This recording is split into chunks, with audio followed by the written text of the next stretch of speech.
For players from two proud championship programs who have collided never before today. The Oklahoma Sooners and the Georgia Bulldogs have each realized dreams just to be here and now pursue another dream on this flawless California day.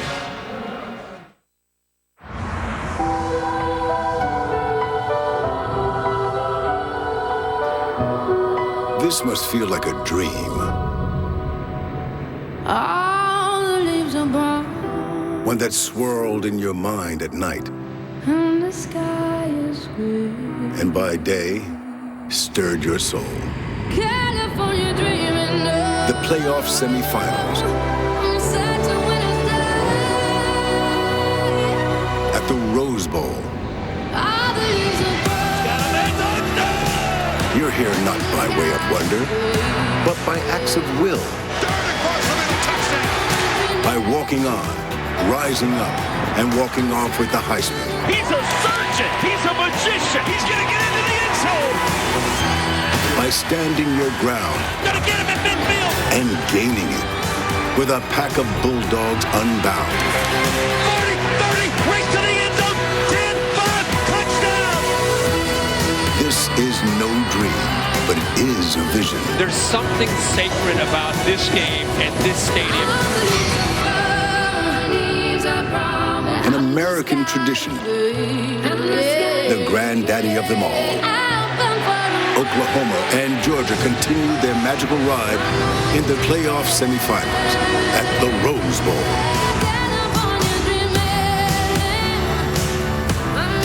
It's the college football playoff semifinal at the Rose Bowl game presented by Northwestern Mutual, the 104th edition of the granddaddy of them all. Postseason football invented right here. And today's matchup is between the second-seeded Oklahoma Sooners, champions of the Big 12, and the third-seeded Georgia Bulldogs, champions of the SEC for the first time in a dozen years. An experience to cherish and savor for Oklahoma and Georgia faithful. Just the second Rose Bowl game for each side. Georgia last year, New Year's Day 1943, when they brought a Heisman Trophy winner, Frank Sinkwich, and they shut out UCLA. And that pigskin played a part, and it's made the return trip to Pasadena.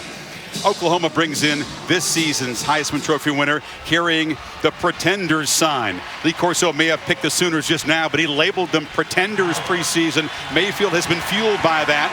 He's battled flu-like symptoms all week, but in the pregame, he seemed filled with his trademark fire and energy and ready to go with this semifinal game. Happy New Year from Pasadena, Chris Fowler and Kirk Herbstreit, my partner here working his 11th Rose Bowl game, more than any other analyst ever. Congratulations. Honored, buddy. humbled. Thank you very much. They're all special, but when it's a playoff semifinal game leading off today's doubleheader with the nightcap and the All-State Sugar Bowl, that's the familiar game. Clemson and Alabama in the trilogy. This is the fresh matchup. Somehow they've never played before. And they both have different storylines. The game later tonight is going to be a lot of fun to watch Nick Saban try to get revenge against the Clemson Tigers and Dabo Swinney. This game does feel fresh. Think about Lincoln Riley. First year he's been a head coach. He brings the Sooners out to Pasadena, and the same could be said for Kirby Smart. Just his second year. He learned so much from Nick Saban, got his own program back at his alma mater, and here they are in the playoff out at the Rose Bowl. Pretty special. Sooners back-to-back winners of the Big 12, led, of course, by the Heisman Trophy winner, Baker Mayfield, the magician, the maestro of this offense, and they score fast and furious. You know Mayfield's story. He won a state championship in Texas high school football, but was not showered with big-time offers. Walked on at Texas Tech, had a pretty good freshman season, but then left, and walked on again at Oklahoma.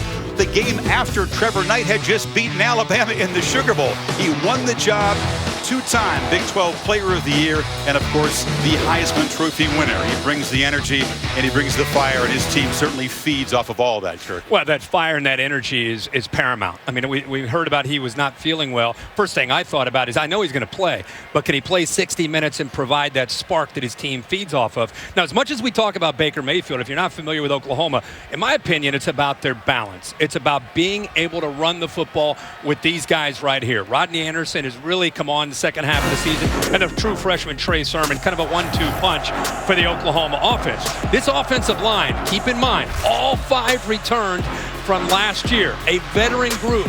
They've seen a lot of different defenses. They get a hat on a hat, and if they give Rodney Anderson room, look out. We talk so much about Georgia's backs. Be careful with what Oklahoma can do. And how about Baker Mayfield? This is an example of why his team loves him. He's 40 or 50 yards downfield looking to try to pick up a block.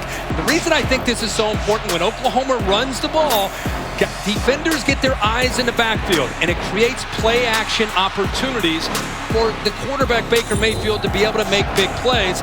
And this is the thing that I think Georgia's most concerned. Even when you get in, you have a chance to bring him down. He's stout. He's very calm and poised, and he's able to get out and create. And it puts the defense in a very difficult situation. So it's not just the execution. It's kind of that backyard football stuff that it's unpredictable. How does Georgia do in defending him in that scenario? Maybe could tell us whether or not Georgia ends up winning the game. Yeah, Oklahoma creates more big plays than any offense. The plays are called by Lincoln Riley, who became the head coach just 7 months ago, taking over for the legend Bob Stoops, the youngest head coach in the FBS. His counterpart is Kirby Smart in his second season at Georgia, but he's got a championship pedigree. He was a part of 4 championship teams as an Alabama assistant under Nick Saban. It's been so much fun to watch Kirby finally get a chance to run his own program, and after all he learned from Nick Saban, but to be able to go back to your alma mater in just the second year, he changed the culture, and we can clearly see this team have a different identity, and a big part of the reason that they're here is that identity and what they've learned from him. He changed the culture, but they got back to old-fashioned, hard-knocking Georgia football with a trio of running backs, actually. Well, you think of Kirby Smart, you think of defense. But the reason they're here is the tandem of the backs that they have and how physical they are at the line of scrimmage. Everybody wants to see the big, bad SEC offense, the big offensive line against the Big 12 defense. How will Oklahoma match the physicality? Offensive line, Nick Chubb, who is one of the more physical backs, low center of gravity, great balance, bounces off of arm tackles. He's kind of the thunder to the thunder and lightning. Sony Michel, much quicker, much more elusive, but as he'll show you here, if you give him enough room right there, he also has some physicality and can run through those arm tackles. Now, in my opinion tonight, Oklahoma's going to stack the line. They have to. And when you do, true freshman Jake Fromm, the quarterback, will be given opportunities for things like this. Open receivers downfield, because the defense is so concerned about that big, strong running game, telling you this guy right here, if Georgia wins, could be the MVP because of his ability to make some big plays in the passing game. True freshman, but not a normal true freshman. 19 years old, incredibly poised. I asked him, when's the last time in your life you felt uncomfortable? That was couldn't think of a time when he was uncomfortable. We'll see how he handles this today. I don't know what I enjoyed more, you asking that question or him being perplexed. Like, I really don't know the last time I felt uncomfortable. This is a true freshman playing at the Rose Bowl in a playoff, and as calm as he could be, like he's a junior or senior as far as just the bigger the stage, I think he's one of those guys, the better he plays. Can he make the Sooner defense uncomfortable? They've been doubted. They've been criticized. They've been challenged by their coaches. They've given up a whole lot of big plays, but history says when they step out of the Big 12 and get challenged by an SEC team, they play better than you expect. They'll play with a chip on their shoulder. And that's why I think early in this game, I wouldn't be surprised to see Jim Chaney, the offensive coordinator, take some chances, play action pass to try to take advantage of the aggressive defense. We can't wait. The beautiful stage is set. The storylines are rich. Time now for the national anthem, U.S. Army Chorus under the direction of Lieutenant Colonel Derek Shaw.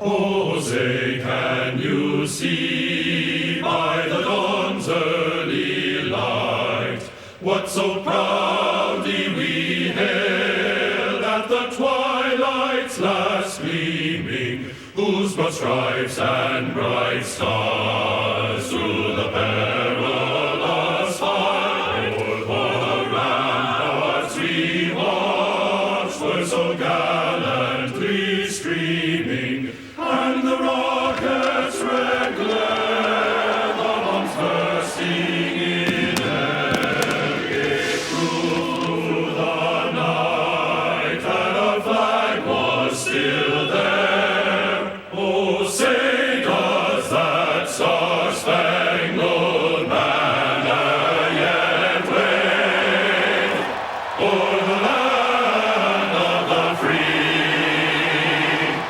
and the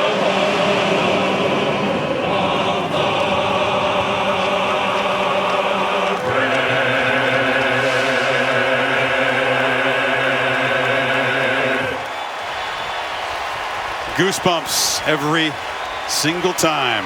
The B-2s from Whiteman Air Force Base in Missouri, piloted by Lieutenant William Hepler, who's a big Georgia fan, and Captain Ryan Magner, Purdue grad. All right, get a deep breath. The Rose Bowl coming up. The Nissan pregame rush from Pasadena is coming up. But first, a look inside Nissan's Heisman House.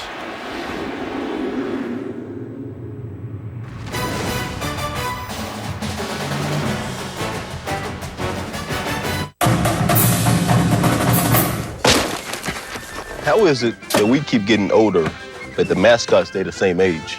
Yeah, Brutus hasn't aged a day since I left Ohio State. You know, mascots are just genetically different than we are. They're just immune to the aging process. Flip. Whoa. Flip. Flip. Flip. Flip. Flip. Flip. You guys want to join me for some flips? Tomorrow, maybe tomorrow. Next time, Herschel. I don't do flips. Okay. Back to practice. Flip time. I keep telling you guys, he's part mascot. Flip. Flip. Flip. Flip. Welcome to the Nissan pregame rush. Nissan, premier partner of the Heisman Trophy and the College Football Playoff. Temperatures in the mid-70s for this 104th Rose Bowl game. A sea of red. Oklahoma is officially crimson, just slightly darker. These programs have combined for almost 1,700 wins, 104 bowl games. Somehow, they've never met until today. The spot in the championship game on the line. Georgia trying to go home to Atlanta for the game next Monday. Oklahoma trying to get back there, win it for the first time since 2000. The Sooners have won 23 of the last 24 games. Georgia, coming off the SEC championship, their first in a dozen years. Sooners, slight underdogs in this game. And here they come.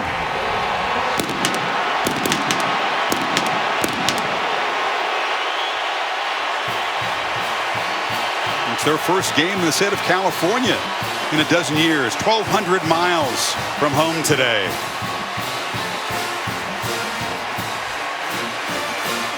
Georgia has traveled 2,000 miles, longer than all their other road trips this year combined.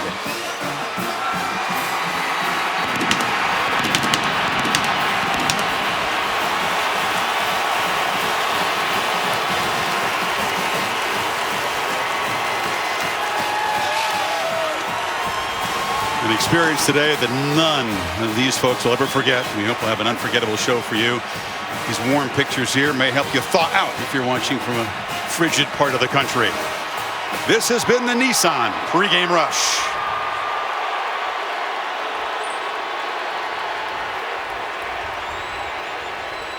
Captains on both sides ready for the coin toss.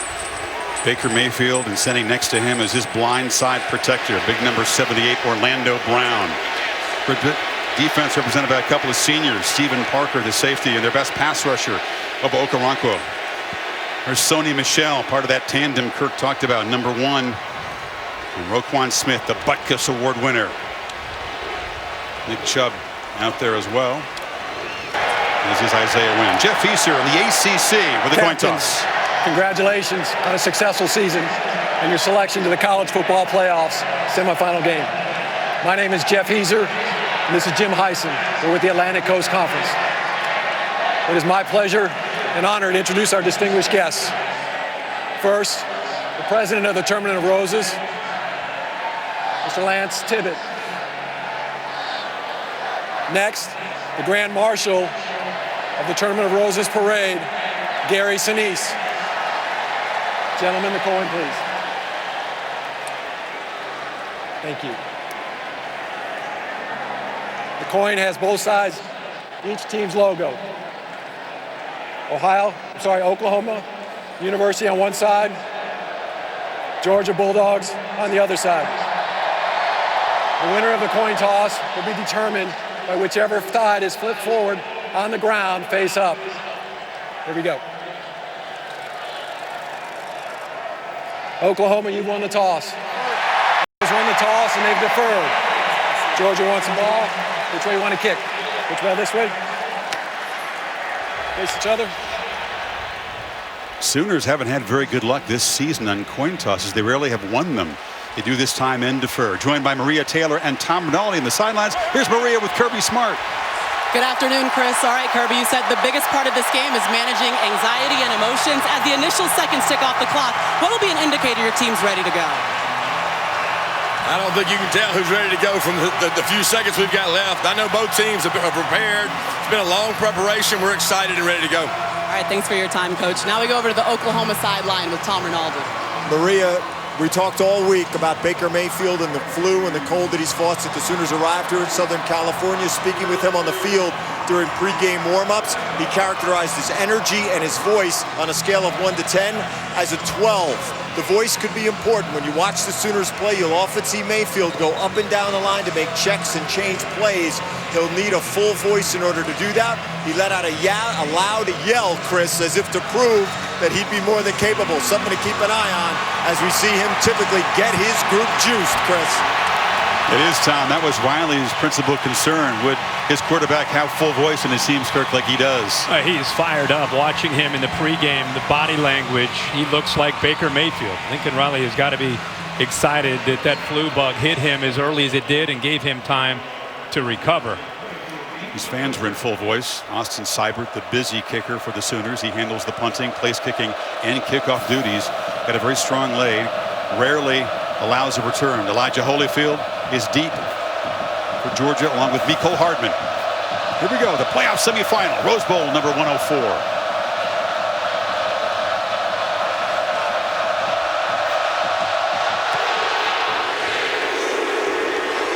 Seibert drives it deep. A touchback. And so we'll see Jake Fromm, who showed his poise and his talent as a Little League World Series star back at Williamsport. 12 years old, and one of those guys in a Little League World Series that just did it all. Made plays in the field, was a pitcher, hit home runs, and I think that poise early in his career as an athlete has really carried over throughout his high school career, and now, of course, in the early part of his career in Athens as a true freshman. His first career start in South Bend, night game, prime time under the lights, and of course got a win. And I think from there this team has really just fed off of his leadership. The senior Nick Chubb is the tailback to the left of Fromm. They fake it to him, and Fromm throws on the first play, and it's complete. And off and running is Javon Wims, and the talented receiver out near midfield. These are Chick-fil-A impact players. And the Chick-fil-A impact players, you got to start with the running game, but as Oklahoma's worried about Nick Chubb, it's Javon Wims, our other impact player. Okoronkwo is going to provide the pass rush, and Kenneth Murray, number 9 in the middle, another true freshman playing, has got to be physical against his run. We talked about Georgia having opportunities to throw with Oklahoma concerned in the run game. Going again on the second play. Ball comes out. It's ruled incomplete. That was in and out of the hands of Wims as Trey Norwood, the true freshman, was defending. Wims, a terrific blocker. He was shut out in the SEC championship game by Auburn in the Bulldogs win, but already on the board with 21 yards, the first catch here. Everybody, I think, looked at this matchup and thought, boy, the physicality, the running game of Nick Chubb and Sonny Michel against an Oklahoma defense. How are they going to match up with that? And I think Oklahoma got so tired of hearing about it. They're determined to load that line of scrimmage and force Jake Fromm to throw, especially in the early going, which I think Jake Fromm welcomes. 2nd and 10. Chubb's first carry into heavy traffic in the middle.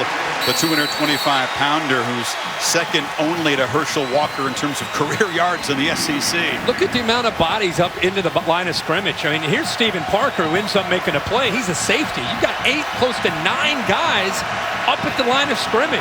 That's what I talked about, is Oklahoma is determined to get extra bodies up there against this running game. Georgia's been a pretty good third down team. They did struggle in the last game in Atlanta against Auburn. They need 7 here to keep the drive alive. Sonny Michel in the slot. Fromm has time, flips it over the head of the tight end, Charlie Warner. And here comes a punt. Remember, a lot of pressure, long layoff, teams feeling each other out, a lot of excitement and emotion. That time, Jake Fromm, that ball just sailed on him a bit. Cameron Nizelek, the punter, who's a graduate transfer from Columbia University. Big upgrade in this area. Georgia's punting and kicking not strong a year ago. Very strong this season. C.D. Lamb, a true freshman wide receiver, back deep at the Sooners' 10-yard line.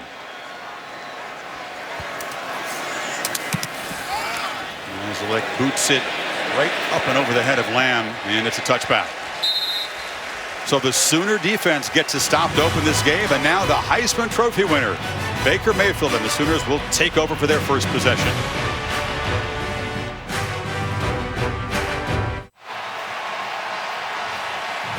Now Baker Mayfield finally taking the field here after a 30-day layoff. You can see a chance to join Colt McCoy, is only the second quarterback. A rival school is leading the nation in completion percentage at 71% coming into tonight. Yards per attempt, almost 12 yards. And the touchdown to interception there at the bottom, 41 touchdowns to only 5 interceptions. It tells you the kind of decision-making and the accuracy that Baker has played with this year. He's seen it all. Can Georgia possibly confuse him today? It's a first down handoff and right into the teeth of that Bulldogs front. Jonathan Ledbetter got there in a hurry. Oh, what a great battle up front. I mentioned Oklahoma's offensive line, all 5 returned from last year. And this will be their most physical challenge that they have faced with Georgia in this front 3 that they play with, their defensive linemen.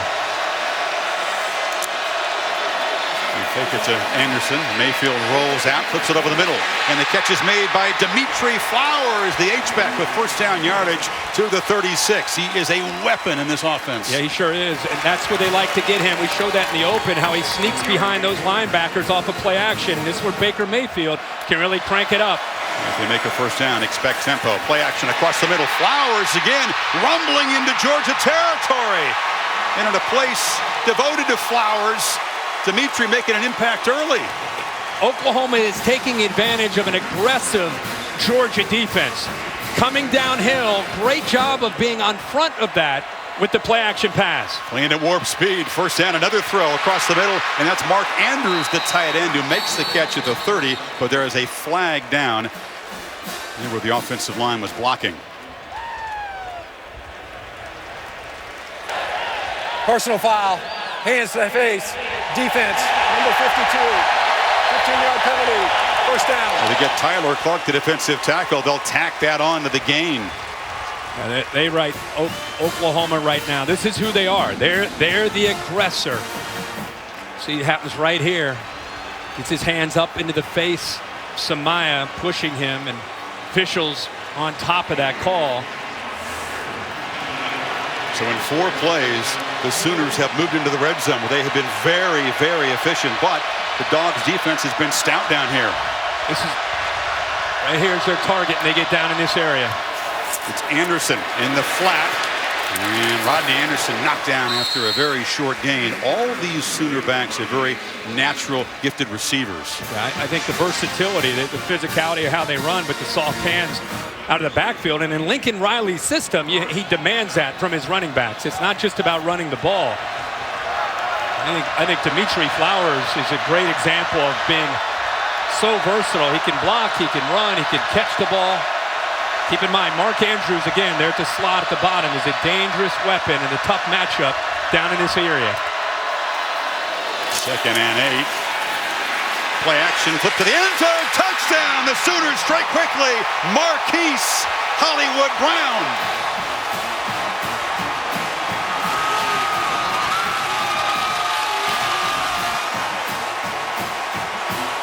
I think the quarterback looks fully energized and razor sharp. 4 for 4 on an 80-yard touchdown drive. It's exactly how Baker Mayfield and Oklahoma wanted to start the game. Defense gets Georgia off the field. The Sooners get the ball and go right down the field and put it on the board. Seibert adds the conversion. Wow, what a start. Yeah, a little bit of a miscommunication. Watch how he doesn't reroute him to the right. Nobody puts his hands on Brown. Nothing at all to slow him down. The corner, Baker, didn't do anything. Watch how he didn't get his hands on him.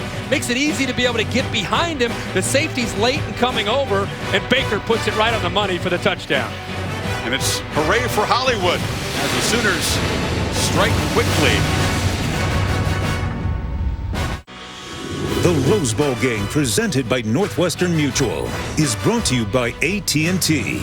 the all-new Accord from Honda, and Taco Bell, where you can experience the power of the dollar. Gary Sinise, the parade Grand Marshal, does tremendous charity work for veterans, particularly wounded warriors. The Grand Marshal, this parade watched around the globe. Meanwhile, here in the Rose Bowl game, Oklahoma has scored an opening touchdown for the 8th time this season, moving it right down the field. 6 plays, 80 yards. Mayfield to Brown. Who will the Bulldogs and young Jake Fromm answer? Seibert, another deep driving boot out of the end zone. Kirk, today's planning for success brought to you by Northwestern Mutual. Georgia's plan tonight, we got to keep being able to put this Oklahoma defense, keep them honest with Jake Fromm's arm, keep staying balanced. And on defensively, they got to get Baker Mayfield into some obvious passing situations. For Oklahoma, it's a balanced attack, as you'll see that play out. So far, they're really throwing the football. And then defensively, which they did a very good job of, matching the physicality at the line of scrimmage against the Georgia running game. Fromm had a completion, a drop, and an overthrow on his first possession. Chubb on the toss into traffic. They get a good block on the edge, and Chubb churning for a first down, running through tackles out near midfield. Big Isaiah Wynn, the tackle, sprung him. Boy, what a great block on the outside. Watch that physicality by Miles McKinney right there, opened up the edge. They want to get the ball on the perimeter. And that was a couple great blocks on the edge there that were able to spring Nick Chubb loose. 25-yard chunk for the senior. A timeless play, the Georgia toss sweep, isn't it? Chubb's got it again, this time flying up with Stephen Parker, the safety, to meet him after a 1-yard gain.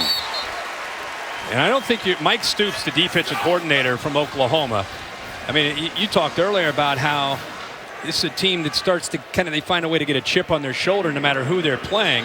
And I think doing a lot of interviews and being asked a lot about how do you match up with that physicality, I think Mike Stoops has his defense really buying into taking away that running game and trying to match up front. First carry for Sony Michel, who cuts it back in the clear. Michel barrels down inside the Oklahoma 30, and already this Georgia tandem flexing. They're doing a good job of these receivers being able to get blocks on the outside. Watch the timing with Michel here. Just finds the crease, and look at downfield blocking there by Godwin. Will not let the young corner Trey Norwood off of him. And this is what I'm talking about with Chubb, more physical, and then you deal with Michel, different change of pace and a much different kind of acceleration. He's still pretty physical, though, isn't he, Sony? Closing in on 1,000 yards. They fake it to him, and now Fromm, a first down throw. Again, it's high, this time brought in by the tight end Charlie Warner, the sophomore, with his 7th catch of the season. Caleb Kelly tackled him.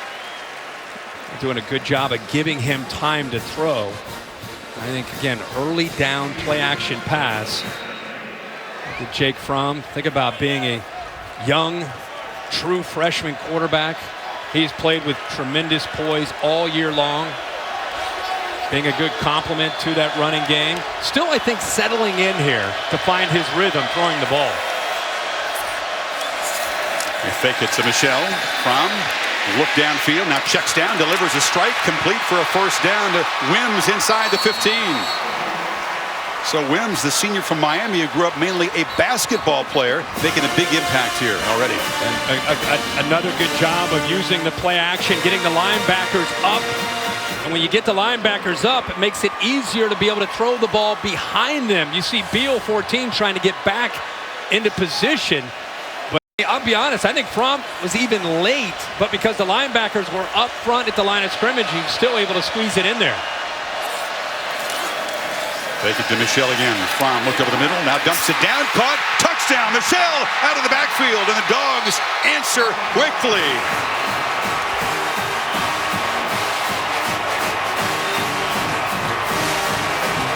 Running to set up the pass.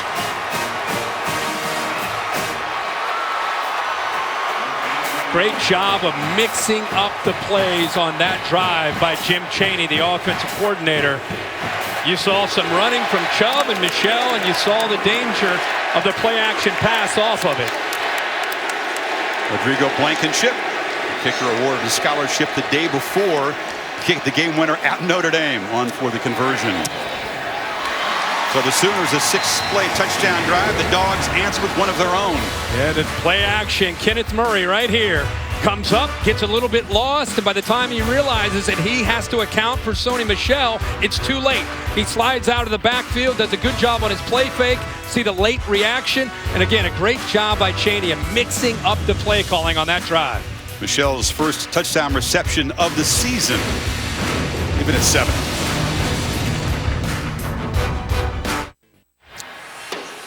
Aerial coverage provided by Goodyear, official sponsor of the Rose Bowl game, committed to honoring blimp-worthy athletes who demonstrate hard work on and off the field. Pair of 6-play touchdown drives and 2 13-yard touchdown passes, and we are even. Good start here in Pasadena, the first of 2 playoff semifinal games on New Year's Day.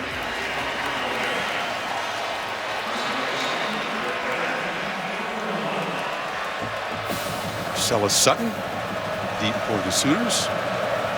Blankenship to boot it away with that trademark black eyeglasses. He's worked hard in his distance on kickoffs this season, and that's a touchback. And Jake Fromm got his chance, Kirk, when the starter, Jacob Eason, injured his knee in the 3rd series of the season. You mentioned the Notre Dame game. He handled his business well, and he was just playing too well for Eason to get the job back when he returned from the injury. Yeah, I think it says a lot about the belief the coaches had in him, and he continued to play well. The team, I think, gelled around him, started to believe that he could make plays, and they became a dangerous team. The one setback at Auburn, then they go to Atlanta a few weeks later and avenge that with a win in the championship. Baker's numbers are just silly. More than 15,000 total yards coming in between his brief career at Texas Tech and his years in Norman. What a brilliant career that he's had as the quarterback for the team that he grew up loving and dreaming to play for, the Oklahoma Sooners.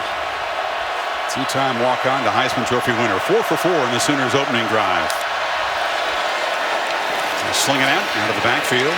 And this is the very fleet Marquise Brown around the edge, picks up about 9, driven out by Dominic Sanders, the veteran safety. Kind of an extension of their running game. You know, you see a lot of the jet sweep, a lot around college football, but with Oklahoma, not only are they going to hand it to him, but if you're not going to respect it, and you leave a guy like Brown out in the flat who's got a little bit of space, they're going to flip it out there and pick up 9 yards.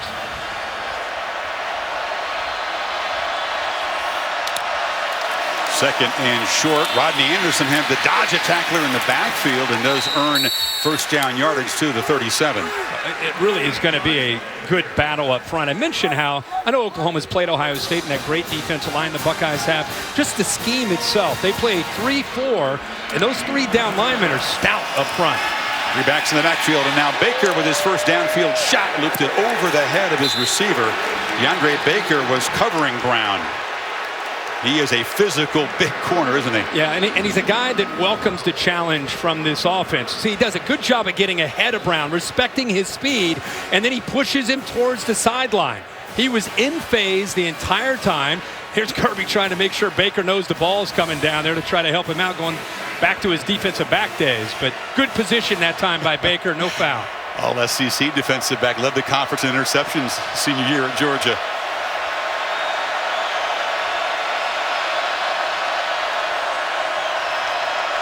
Second and 10. Baker just turns and looks at Anderson. There was some kind of deception there. Anderson off and running a stiff arm into Georgia territory, and Rodney Anderson rumbles down in the red zone. A huge game with a funky start to it. Yeah, funky start. Watch the block by the big fella, Brown. He takes out one guy, he takes out another guy, and I'll tell you, Rodney Anderson is just slippery. Physical runner at 220 pounds. He got 45 yards. He's got it again. Makes a cut. Barrels down inside the 10. So Baker turned was right, but then took the ball in his left hand and just handed it off to the back. That's exactly right. Just kind of remember, this Georgia defense they're keyed in on 6. Whatever he can do to try to get them off balance. Playing at warp speed. Anderson again barrels into the end zone. 2 drives, 2 touchdowns for OU.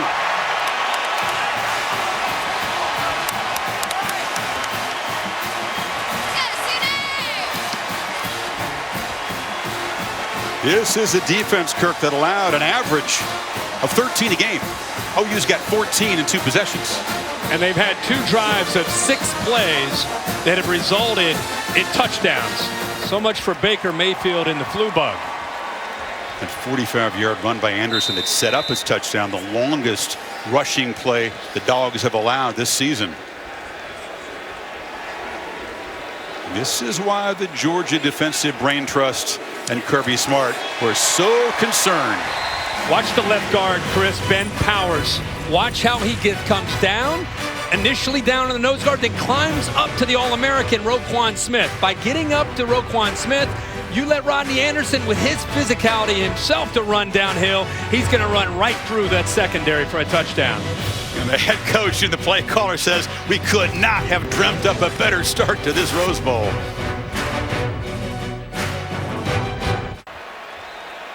When you have a veteran offensive line and a 3-year starting quarterback, watch how Baker Mayfield looks over and tries to get a reaction from his head coach, Lincoln Riley. He gives him the thumbs up, keep it on. And that was that big run by Rodney Anderson. Chris referenced how he kind of looked it off and then picked up over 40 yards.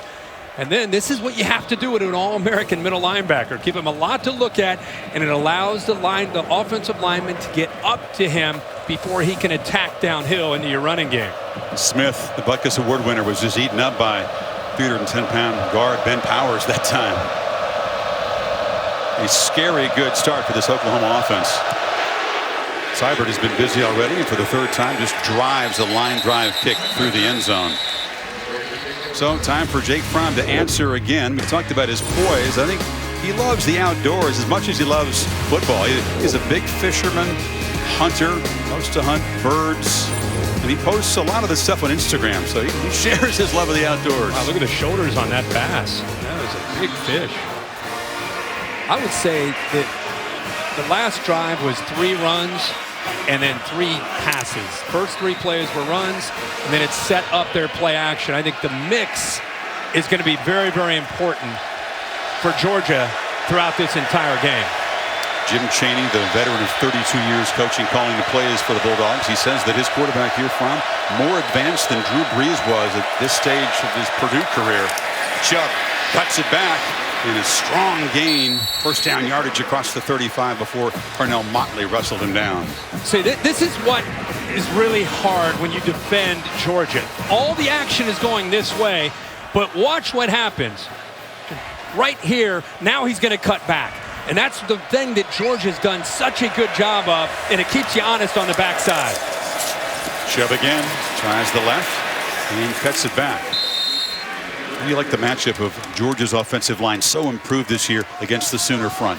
Well, I think on paper it's a mismatch. I think Georgia has a group that collectively understands each other, understands this offense, and takes pride in being a kind of that physical offensive line with great backs behind them. And I think Oklahoma today, they're taking this challenge to try to meet them at that line of scrimmage and show they can play with a big guy. DeAndre Swift. The jet sweep takes the handoff, and the Sooners were ready that time. That was Will Johnson, the safety, who dropped to the very swift true freshman. You know how it is in college football when a group collectively gets doubted, they have a tendency to rise up to the occasion. That night we were in Columbus when they played Ohio State. There was a lot of that doubting of Oklahoma, and defensively they really feed off of that. That's the approach that I think they took for this game. We'll see if it works out for them. Did pretty well against Auburn, bowl game, Tennessee, a couple of games. We love the challenge of a physical SEC offense. Michelle and Swift in the game. Fromm from the pocket has good protection and flips off a completion or a 1st down into Oklahoma territory to Warner. The young tight end has been busy early. And it's a 1st down here, a play that you look at and you think, okay, hey, anybody could have made that throw. But if you're Georgia and you're a Georgia fan, you want to see this offense convert on 3rd down. Big factor today is Georgia converting not only to be able to keep the ball and keep the drives alive, but it keeps Baker Mayfield and that offense that has scored in 2 drives, both times in 6 plays, keeps him on the sideline. Play action. Fromm, again, good protection, flips it off underneath, and it's Charlie Warner again, his uncle Scott, and a Hall of Famer for Georgia, a defensive back, and only 6 catches coming in, but already a few today. I think he's probably athletically one of the more gifted tight ends. I know Nauta gets a lot of recognition, but Werner, for a young guy at 6'5", 250, can do a lot of things. He can block and he can also catch. I thought Jake Fromm, again, play action on 1st and 10, keep those linebackers guessing, run versus pass, catching them out of position and picking up a first down. And Chaney calling plays that lead to very short, comfortable throws for his quarterback. Checks it down again and dumps it short. And there's a catch made down inside of the 30-yard line. He is now 4 of 5 on first down throws for 45 yards. I'm telling you, that is going to be a big theme tonight until Oklahoma backs up, until they start to respect his ability to throw. I don't blame Jim Chaney at all. I think that's have more of an advantage throwing on 1st and 10, and you can see all the time he has, than waiting till 3rd down. It's Tyler Simmons, who wears a couple of different jerseys, wearing 87 that time. They'll come and measure to see if that was first down yardage.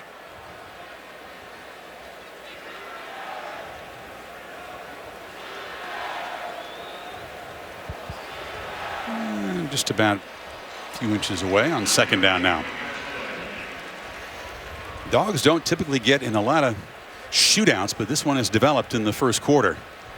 Kirby's look at him over there. He's sweating it, isn't he? Yeah, I mean, he's happy that Jake Fromm and the offense have maybe found some answers and they're coming back, but he is still trying to talk to that defense. Guys, first 2 times, okay, this is what they're doing. You got to try to make some adjustments and just settle in.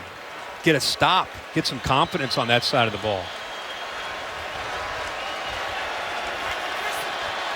This Georgia offense looks plenty confident. It's Chubb behind the physical fullback Christian Payne. See if they take a shot, needing just a few inches here on 2nd down. Yep, they misfire. And they'll make it 2nd and 5 now. Yeah, Baker, the left guard. Ball start. Offense. Number 65. 5-yard penalty. 2nd down. The junior out of Atlanta has improved a lot this year. Plays hard, but a little over-eager that time. Yeah, Jim Chaney telling us last night, of all of the guys up front, that Baker's probably improved the most. It was one of their bigger question marks when they moved Isaiah Wynn out to left tackle. This Chaney, who also is the quarterback coach. Arkansas, Tennessee, most recently Pittsburgh. Purdue, as you said earlier, with Drew Brees and Kyle Orton. Chubb in the ball game. They flip it near side. And this is Terry Godwin who makes his first catch, driven out right at the line of scrimmage by Parnell Motley, who's only 175, but played physical that time. That's a run-pass option that's been a bigger part of this offense, and that gives the quarterback a decision to make. If you want to run it, you run it. And if not, if you think you can get the ball to the outside, flip it out there. Goes back to his baseball days, like a sidearm, just a quick pitch out there to try to give you a better chance, but Oklahoma defends it pretty well. Tougher to do RPOs into the boundary where there's not as much room to run. Dogs need 5 on 3rd down. They're in fringe field goal range for Blankenship at the moment. Here's the best pass rusher for the Sooners, Okoronkwo. They haven't pressured Fromm yet. This time he backpedals. They affect the throw. Flips it to Michelle, but the Sooners are all over the running back there. Motley made the tackle short of first down yardage. There, we show you before the snap, Okoronkwo. He actually fights through 2 offensive linemen. Great suddenness. An SEC type of defensive end. He gets through 2 offensive linemen, Cleveland and Thomas, a true freshman. And he didn't get to him for the sack, but he forces him to have to throw the ball earlier than he wanted to and allows the defense to rally to the ball. So here comes Rodrigo Blankenship, nickname of Hot Rod since he was a child. This is just a yard short of his career long. This from 48.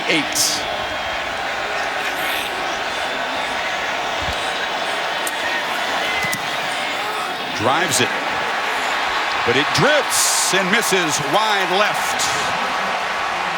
So the Dogs' 8-play, 44-yard drive comes up empty. He just hooked it. Looked like he hit it clean. See the snap hole, everything's perfect. End over end, he just pulled it. And that's just the 3rd miss of the season from Blankenship. And every time the Sooners defense can get off the field without allowing points, Lincoln Riley feels good because Baker Mayfield and the offense clicking so far. And the way they're executing, you do not want to get behind and have to play catch up to Baker Mayfield. See how frustrated he is. Need to go back to that false start. 2nd and 1, maybe inches and they had the false start that set them back after Kendall Baker. That's a great point. That stopped momentum, didn't it? Yeah, it sure did.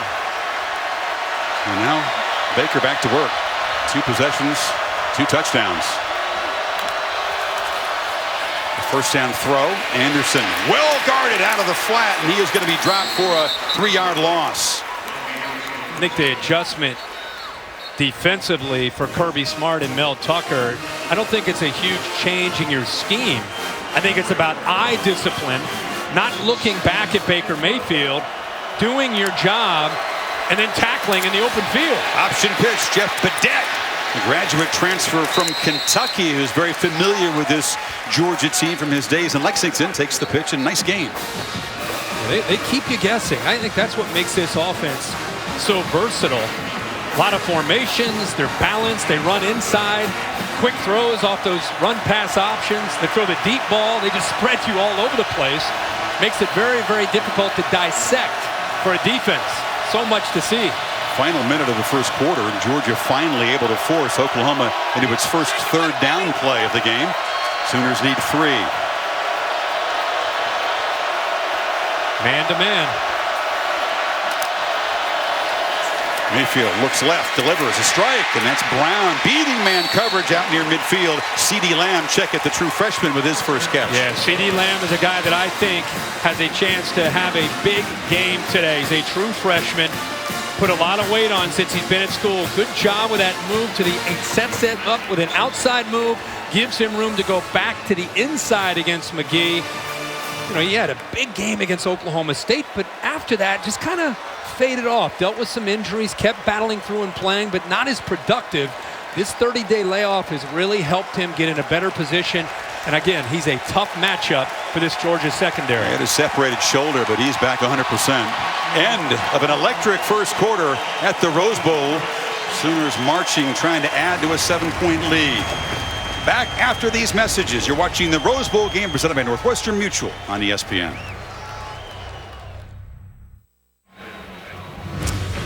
Set for the second quarter, college football playoff semifinal at the Rose Bowl game presented by Northwestern Mutual. Let's hear from both sidelines. First to Maria Taylor. Maria, what do you got on the Georgia side?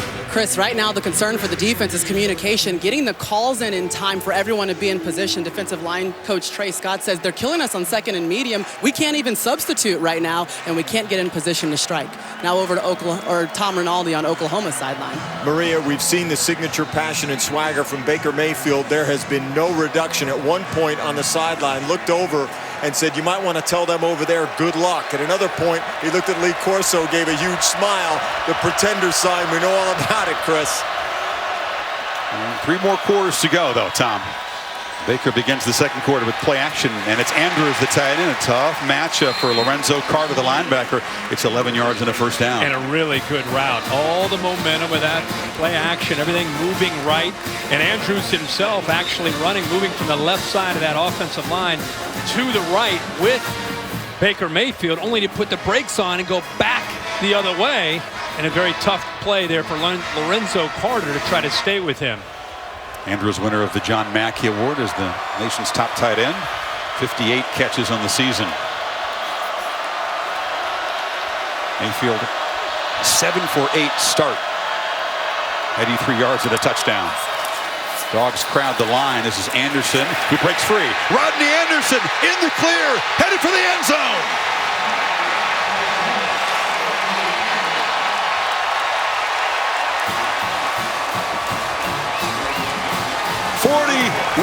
Yards. You said it, Kirk. This offense about a lot more than number 6.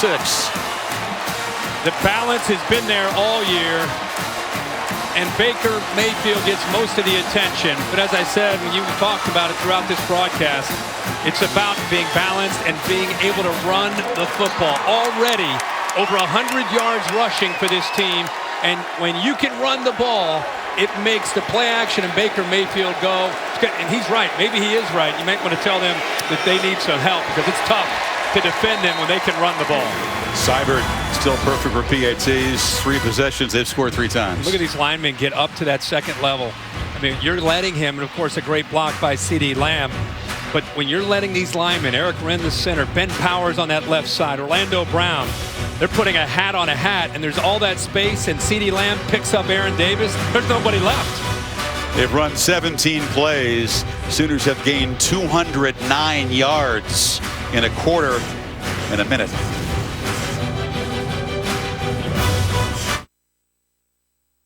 Happy New Year, everyone. Dick Enberg, and I'm privileged to be here. My first Rose Bowl game. 1:38 left.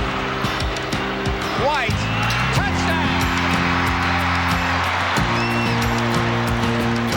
The legend, our friend and colleague Dick Enberg, very much on our minds today. He loved the Rose Bowl as much as anything he was involved in his legendary 6-decade career. He called 9 of these Rose Bowl games for NBC with Merlin Olsen in the 80s. His very favorite one was his very first. USC upset #1 Ohio State. Charles White was the hero that day. Seibert to boot it away again as the Dogs find themselves a couple touchdowns behind. And I know, Kirk, for you, coming of age in the Midwest, watching this game every year, Dick Enberg's calls were important. And when you grow up in the Midwest, the Rose Bowl is iconic. And being of that age, my first memory, I was about 10 years old, of the Rose Bowl was at Rose Bowl. Ohio State and USC, Charles White, Art Schlichter on the other side, and Dick Enberg and Merlin Olsen. And I watched every single year, every play of the Rose Bowl. And his voice, as much as I love Keith Jackson, Dick Enberg for me is synonymous of this game and in the memories that I have of it. He felt it as well as anyone, and that came through, that smile in his voice. And as Dick would say, oh my, what a start for the Sooners offense and Baker Mayfield. Fromm and Georgia back to work, and Sonny Michel breaks free. Michel in the clear, a foot race. What an answer from Georgia. 75 yards.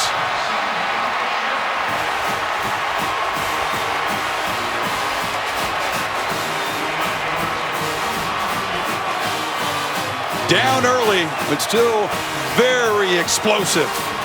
You see the electricity that Sonny Michel can provide. Wow. Talking about needing an answer. That's exactly what they got.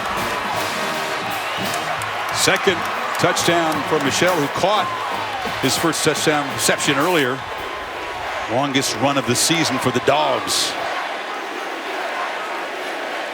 It puts him over 1,000 yards for the season. Chris, what a mistake here by the freshman Kenneth Murray. He's in the middle. You're going to see motion. Watch his reaction. He takes himself right out of the play. You have a defensive back responding, also the linebacker. There's nobody left. Great job by the right side of that offensive line. Thomas and Cleveland, they collapsed down. But what made it so much easier is that Kenneth Murray saw that jet action. Watch how he reacts to that. 2 defenders, a corner, Trey Norwood, the middle linebacker, Kenneth Murray, both go with him. They bust, and by that bust, it creates a huge space. All that was left there was the defensive lineman, who Sonny Michel easily shakes, and then a poor angle there by Will Johnson. There's the speed from Sonny Michel. Young number 91, Dylan Famatu. That was a mismatch in space with Sonny. Yeah. So Georgia not behind by 2 touchdowns for long. A 1-play touchdown drive. And Michel and Chubb, the roommates, best friends, bowling buddies, both making an impact already today. Well, the last thing you can do against Baker Mayfield when he's off to this kind of start is get too far behind. So that, we were talking at the break, how important it would be for Georgia to answer, only to do it there in just 1 play. Blankenship boots it high. Cadet won't let it bounce in the end zone. Well, after this developing classic concludes in Pasadena, it's off to New Orleans, the second college football playoff semifinal. Alabama, the number 4 seed, and the defending champs, top seeds Clemson, square off in the All-State Sugar Bowl in the Superdome. Your take on that game, Mr. Herbstreit? You're allowed to make a pick on that game. Yeah, sure. I picked Clemson in a close one. I think Kelly Bryant can make a play or 2 late in that game with his arm to be able to win that football game. I think it's going to be a very low-scoring game. How about Georgia? 7 games this year, they didn't allow 116 yards rushing in 7 games. We're just starting the second quarter, and they've already allowed 116 yards. against this Oklahoma offense. And a tremendous balance from the Sooners' attack so far. Only had to convert 1 third down on their 3 touchdown drives.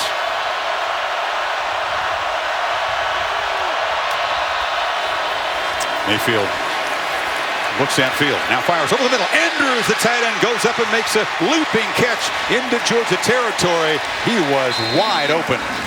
Watch the eyes of Baker Mayfield move the linebacker right here. See his eyes looking to the left, moves the linebacker, and then goes right over top of Reggie Carter. I'm telling you, Baker Mayfield is a master of being comfortable in the pocket, moving safeties and linebackers, and then knowing that he's going to come back and make the throw, and he puts it up high where Mark Andrews, the big tight end, can go up and make a play.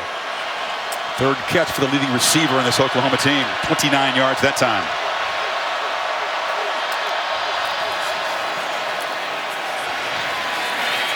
Left side for Anderson. Some pre-snap action there drew some Georgia eyes. Chris, this is what we're talking about. Look at the eyes of Baker Mayfield. He's looking left. You're thinking, all right, he's about, and then he even kind of winds up like he's going to make a throw.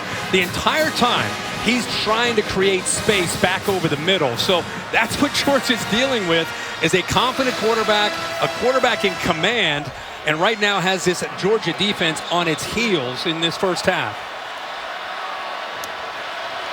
And scratching their heads on the Georgia sideline.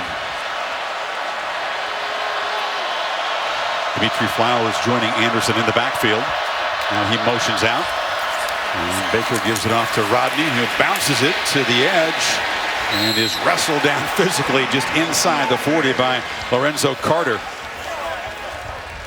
Here comes a third down play. Yeah, it's only the second third down of the game for Oklahoma.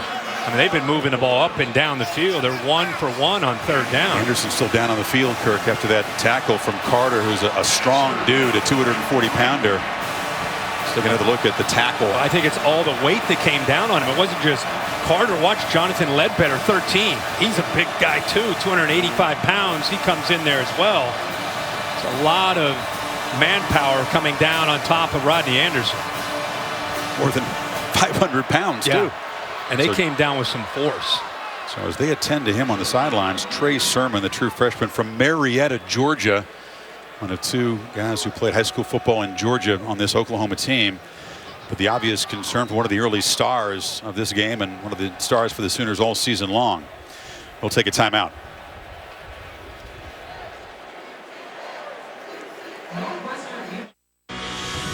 The Rose Bowl game, presented by Northwestern Mutual, is brought to you by Gatorade Thirst Quencher, the proven sports fuel. IBM, you powered by data, knowledge, insight. That's you to the power of IBM. Nissan, premier partner of the Heisman Trophy. And the Capital One Venture Card. Earn unlimited double miles on every purchase every day. A good 10, helping the Dogs. Defense can hunker down here on third down. 4-year-old traveled out in style on the Trustees charter plane. This is the farthest they've ever been from home, for sure. So Trey Sermon, number 4, is in the game, as is Andrews in the backfield along with Flowers, and Baker Mayfield keeps it. Quarterback keeper around the right end. Terrific design on the play. Easy first down inside the 30. Diamond formation. You see Flowers and the big tight end, Mark Andrews. They're just going to lead their way, try to seal the edge. Fake in here, and then you get him to the outside. This defense is so worried about the running backs. Scouting report tells you that Baker Mayfield, even though he's athletic, doesn't run the ball all that much. They save him for key moments just like that on third down.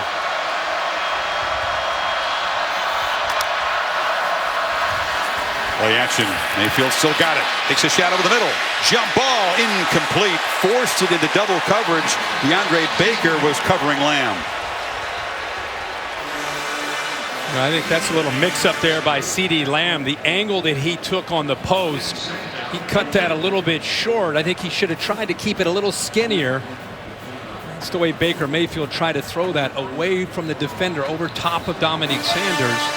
And Lamb was cutting that a little bit more too far across the middle of the field. Needed to try to stay a little straighter upfield. Just the second incompletion so far for Mayfield. Dimitri Flowers up to the top and the left there in the slot. Mayfield looked that way. Now fires in the seam off the hands of the receiver Lamb. That one should have been caught inside the 10. Well, they continue to work the middle of this defense. Lamb, I just talked about how he took a poor angle. Now this time they come right back to him. Very talented, future superstar, a true freshman. The ball is a little bit behind, but still hits both his hands, and a ball that he should be able to catch. Brace himself for the hit and get the first down. Sooners 2 for 2 on third down. This is the first third and long, though. They need 10. Empty backfield, Sermon. And now they motion Brown. Fake it to him, flip it short. Badette in traffic. It's Lamb. Check it down to the 15-yard line. They're just one step ahead of Georgia. Roquan Smith comes on the blitz. They bring everybody. They take a chance. And what it does is it allows the offensive lineman, watch this blitz right here, but watch the lineman get downfield. They allow him to come through. Looks like Baker's in trouble. Then he dumps it down, senses it, and then Lamb has a convoy in front of him, and they pick up the first down. Great job by Lincoln Riley on the call. At 14 and 3rd and 10. Haven't seen Roquan Smith make a real impact play yet. And they hand it off to Sermon. And that Georgia native squirms for about 3. A bit of a high snap. Baker Mayfield does a good job of not only being able to get the snap, but getting the hand You like off. this young back, don't you? Yeah, I think Rodney Anderson's really, really special. But I don't think you lose a lot when Trey Sermon comes into the game. Catches the ball out of the backfield, physical at about 225 pounds. Anderson, we're told, just had the wind knocked out of him in that big tackle, so we would expect to see him return, but it's still Sermon in the game. Tough guy.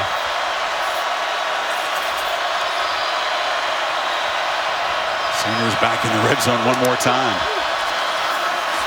Mayfield across the middle, in traffic. This time the catch is made by C.D. Lamb. They go back to him a third time, and they got a first and goal. Nope. Now they're saying it's incomplete. Did not hold the ball long enough. Boy, Baker Mayfield, you talk about trying to squeeze it into a tight window, and he keeps going back to number 9. This entire drive, it's been Baker Mayfield looking for C.D. Lamb. Good effort there. I think Aaron Davis, by not giving up on that play, I think his right hand got in there. I think he pulled that ball out of there away from Lamb. Great play by Davis, who Mel Tucker calls the most valuable player maybe on this defense because he plays so many spots. It's a tough series for the freshman wide receiver, and it sets up a 3rd and 7. Mayfield trapped, sacked for the first time. Tyler Clark, the sophomore defensive tackle, 3rd sack of the season.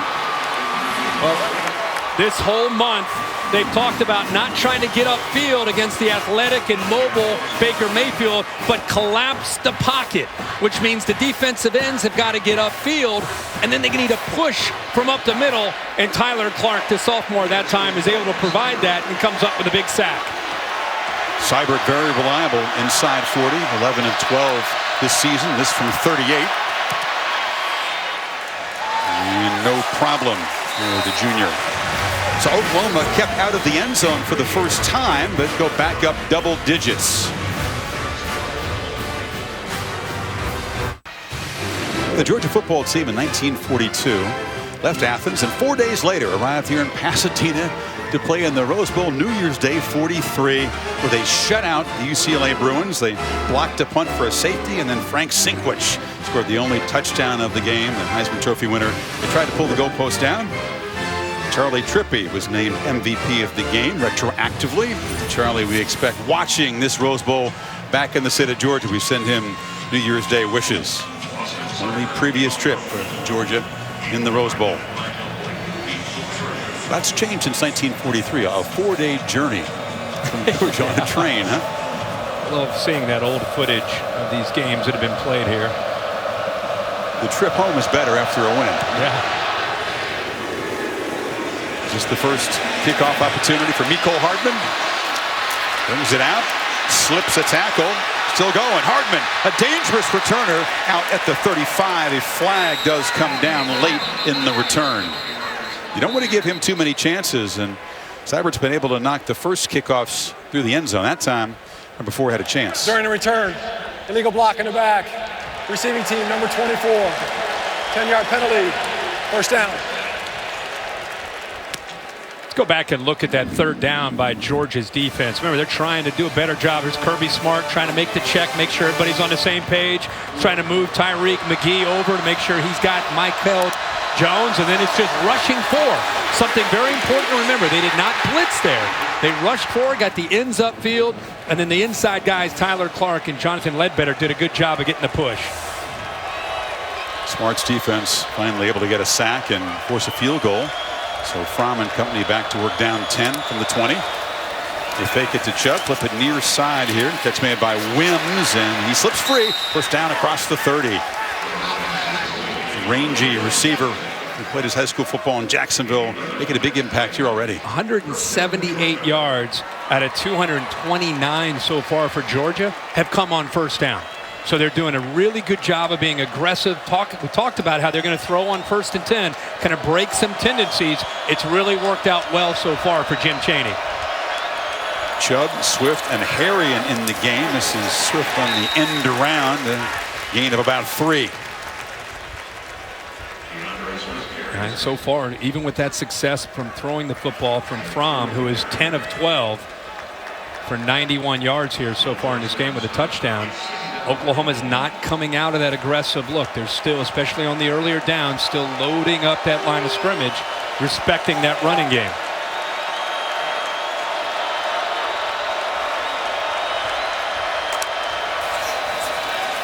Fromm from the pocket, throws far side, and that breaks the string of 9 consecutive completions intended for Riley Ridley. Not a Georgia team, Kirk, that's used to being behind. They've only played 1 close game this season. That was against Notre Dame, so no panic from this group. But there's some urgency when you face an offense as good as Oklahoma's, isn't there? Well, yeah, without a doubt. I mean, they had some testing games against Auburn, obviously. But this is a team that I think has belief in who they are, the system that they have. But as I talked about with Baker Mayfield, it's like giving somebody a head start in a 100-meter race. You don't want to give them too big of a lead. Right now, they're already up 10. Sooners don't rush. Only a 3-man rush on 3rd down, and it's incomplete. That was not an accurate throw. It was behind Michel, and it's 4th down. Well, Michel kind of looked over his shoulder, looking over to look at the defense as he goes on his route here, and you'd see him kind of look over to make sure just to where that defense is. He starts to slide and move to the outside, and he just happened to move at the wrong time, right as Jake Fromm was throwing it, where he was set up to catch that football. Cameron Nislek on the punt. CeeDee Lamb standing at the Sooners 25.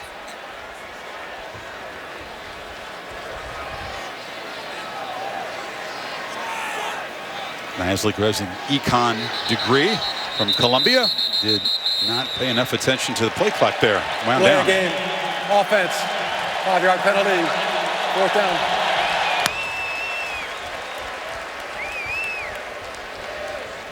Nislek, who moved to Athens from New York January 2nd, 2017. It's almost a year ago to the day. Said he wanted to continue his punting career. Good choice, Georgia. Ended up in the Rose Bowl here.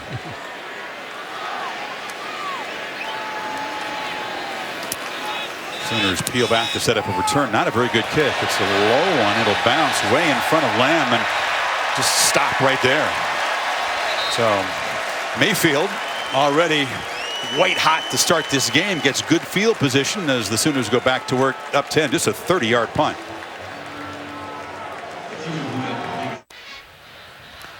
And welcome back to the Rose Bowl. Taco Bell student section there. Taco Bell's brought the best of the regular season to the college football playoff by creating the Liv Moss student section. Today, picking up the tab for tickets for 500 students from each school at the Rose Bowl game, presented by Northwestern Mutual, the All-State Sugar Bowl, and again at the National Championship game in Atlanta.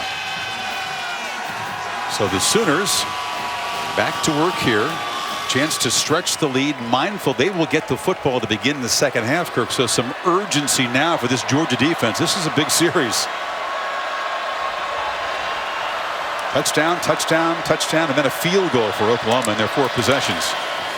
Anderson back in the game, cuts it back. Another strong game, dragging people near midfield. Think about what must be going through this Georgia defense's mind. I mean, coming into this game, They've only allowed touchdowns on 19 of the 153 drives that they've faced. That's 12%. And already 3 touchdowns in their first 4 drives. 2nd and 3, Mayfield, all kinds of time rolling, trying to create something on the fly. Cannot escape. Knocked down there by David Marshall, the defensive end. 2nd sack for the Dogs. And that's a big-time play by David Marshall. But I'll tell you, the secondary deserves the assist. This is called plaster. Plaster means you have to stay on your receiver. Look in the background. Look at the receivers. Look at the defense staying with those wide receivers. Good job taking away any options that Baker Mayfield has downfield, and eventually Marshall gets to him. Baker thought he was going to get away, and Marshall, a great job just grabbing him by the shoe, sets up 3rd and 12. And Lincoln Riley sees the coverage, makes the check from the sideline, and Baker Mayfield gets the call to the team. This time all day to throw, delivers over the middle. Catch made by Brown. Doesn't have first down yardage. Spun down at the 49 by J.R. Reed. And it's 4th down. So the Dogs do get a stop on the crucial series. He has all day to throw this ball. Good job of giving him time. He worked to his 2nd, to his 3rd, to his 4th option until eventually he finds Brown. Give Georgia's defense credit for once again getting Oklahoma off the field. They finally force a punt. The first by Seibert. Once again, I mean, keeping him out of the end zone. Yeah. The last drive I felt like was a win. They held him to a field goal. I get your point. Yeah. Seibert trying to pin Fromm and the Dogs deep. It's a long boot. Just gets up in the jet stream and lands at the 1 and perfectly bounces backwards. You cannot do it better than that. Out at the 2. Skill and maybe a little luck from the punter as well, huh? Wow. That was beautiful. Not only the location, putting it in that corner, but the ball bounces back to the right. That is exceptional. AT&T Pylon Cam gives you a view. The ball bounced at 4 feet from the end zone and then spun backwards. How rare is it to see a punter / kicker being able to do both? You just don't see that anymore. He takes great pride in doing all 3. Kicks off as well. He's punted a lot fewer times than he's kicked off because OU's offense has been so productive. So now Fromm and the Dogs backed up. Chubb lined up 6 yards deep in the end zone. Takes the handoff and a quick burst. Chubb breaks free. Gets the edge. Nick Chubb rumbling. Churning out near midfield. Parnell Motley saved the touchdown. Georgia backed up no more. Watch Kenneth Murray, the middle linebacker, take a wrong angle.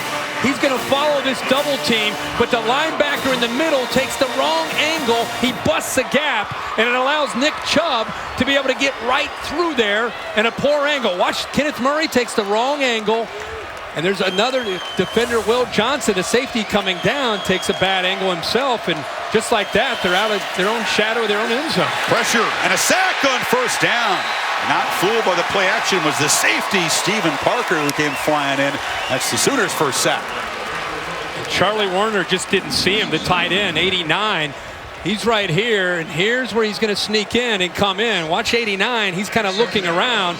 He's got to be able to kick to the outside along with Sonny Michel. Somebody's got to pick him up. I think Stephen Parker was the most surprised of anybody that he came free and was able to get to Jake Fromm. We talked about Kenneth Murray, the true freshman, who plays fast and plays aggressive, but he's been out of position a couple times. And not just freshman quarterbacks, freshman middle linebackers under the gun today, too. Fromm fires downfield. It's one of those back shoulder fades they throw so well, but that time Javon Wims could not beat the coverage of Trey Norwood. Trey Norwood, very, very fortunate. I keep saying the word true freshman, the 2 words true freshman, and here's another one. Norwood 13. A little hesitation, a little stop and go by Wims, and you could see the freshman never even knew the football was thrown. He was fortunate with the ball underthrown, the receiver coming back. So a lot of times you'll see pass interference. Boy, Fromm loves that throw, executes it perfectly, has thrown it thousands of times in his life, and has a real feel for that play with Wims. Probably see that again. 3rd and 17. Good protection. They flip it off short. Michelle trying to escape, but he's going to be spun down at midfield, well short of the first down. That time Murray wrapped him up. Not that Georgia's into moral victories, but considering where they were when they started this drive, they were starting at their own 2-yard line after that punt. You imagine if you have a 3 and out and you have to punt the ball from inside your own 2-yard line or inside your own 5-yard line, you're going to give the ball to Baker Mayfield probably in plus territory. So that big run, if nothing else, flips the field here and puts Oklahoma a little much deeper to start their drive. Good point. Nislett, who had a 30-yarder the last time, boots it high, and he'll try to pin Oklahoma back. And the third catch made by Lamb at the 10-yard line. So 3:28 until halftime.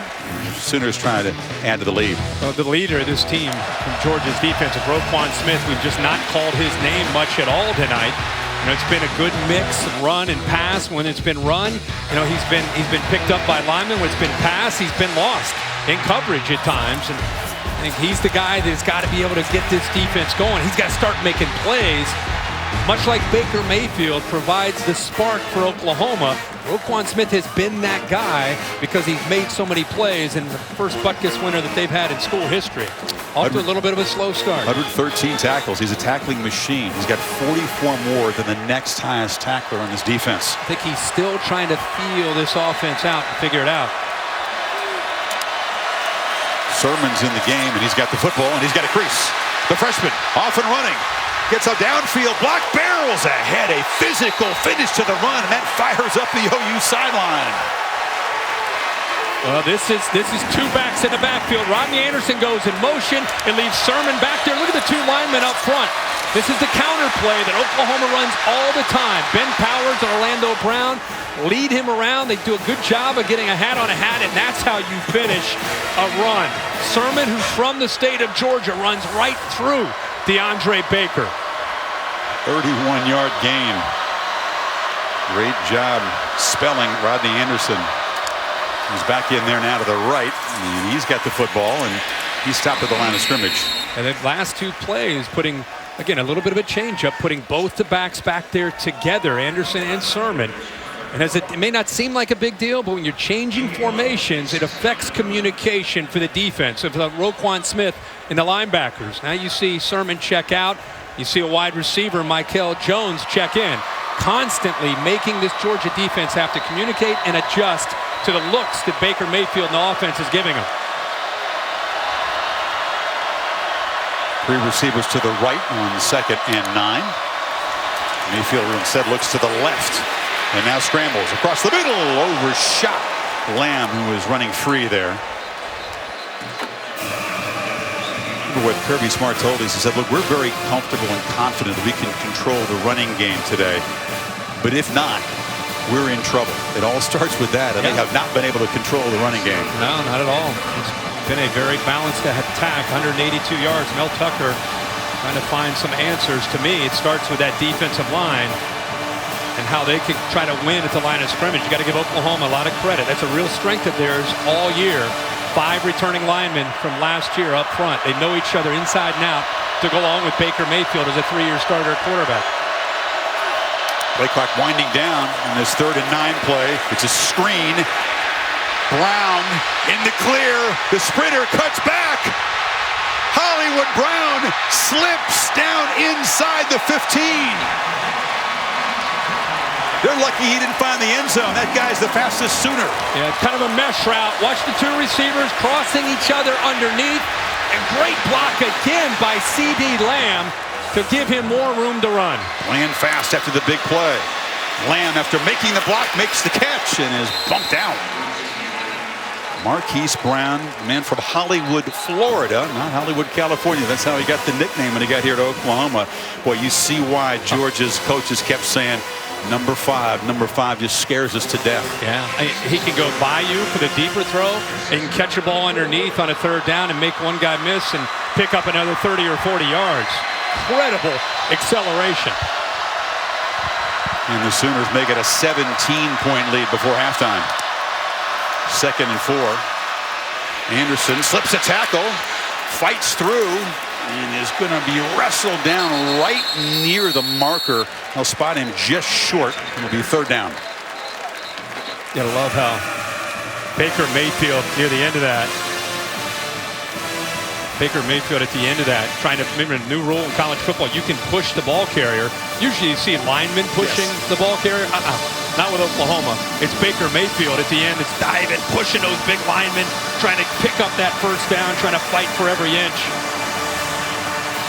Perhaps the sickness was overplayed a bit this week. He looks pretty healthy.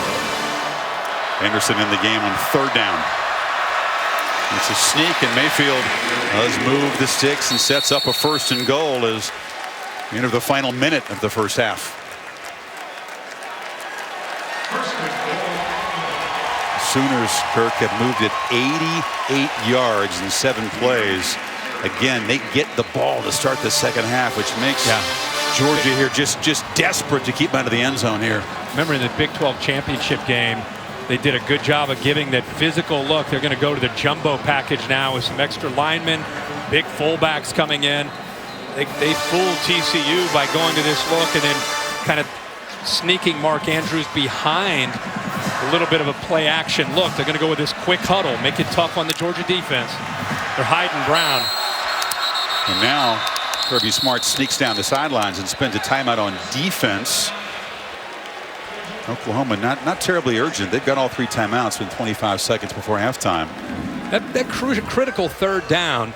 Brown's here, he works across, but what I like is the setup of the 2 receivers and how they create kind of a traffic jam. Remember, they're going to just get the ball out quickly, but look at the Georgia defense. They're a man-to-man, and Baker can't stay with Brown, and then it's just what he does naturally in the open field. But it was the execution on 3rd down, recognizing that it's man-to-man, getting it to Brown quickly, and his defender, DeAndre Baker, just couldn't get over there because of the mesh route concept, meaning like a rub route or a pick. Great time to call that on a big 3rd down against man-to-man. Remarkable to see Brown in person. He was 145 pounds when he showed up from College of the Canyons, junior college. He bulked all the way up to 170. He said, yeah, that's too heavy. I dropped back to 165. There's not much to catch, though. Tackle is there. I was floored to see him in person at practice a couple of days ago, to see how productive and how dominating he can be. Look at his game he had against Oklahoma State in Stillwater. I mean, he looks like he's 160, 165 pounds. Backup quarterback Kirk, Kyler Murray, number 1, the former starter at A&M, is in the backfield just behind Baker. So do they have some trickery here? Another one. Kirby Smart right down there at the 5-yard line says, wait a second. Well, we didn't expect this look. Let's spend another one here. We keep talking about how big this series is with Oklahoma getting the ball in the second half. Somebody else knows how big this series is, and he's using every timeout that he can to try to make sure everybody's on the same page. Kyler Murray is a guy that has elite speed as a runner. Obviously can throw the ball very well. So who knows what Lincoln Riley had in mind there. Aerial coverage on this beautiful day provided by Goodyear, official sponsor of the Rose Bowl game, celebrating the determination and grit of today's players, fans, and coaches. That's blimp-worthy. Kind of like in college basketball, in a critical possession, you see a team come out. The opposing team kind of gets a look. They call a timeout. They go in. Okay, they come back out. They get another look, call a timeout. That's really what we've had here in these first 2 timeouts. Now Georgia has been able to communicate, hey, if they come out in this formation, we're expecting this. Be ready to do this. If the quarterback Murray's back there, hey, guys, we're going to expect this. So this time he's not back out there. Yeah, it's a much more conventional look. Murray not in the game. They got one more timeout to spend on defense if they want to. It's Flowers in the backfield. Penetration, and the Dogs come up with a huge play. It was Tyler Clark who's had a nice first half, and it's now Oklahoma that's going to have to spend a timeout. Rotating a lot of bodies up there. This is just quickness and slow off the ball by Oklahoma, just shooting a gap here. He has good quickness at 300 pounds, and they're rotating a lot of bodies. I'll tell you, Oklahoma fortunate that the ball didn't come out. Look how quick Clark gets in there.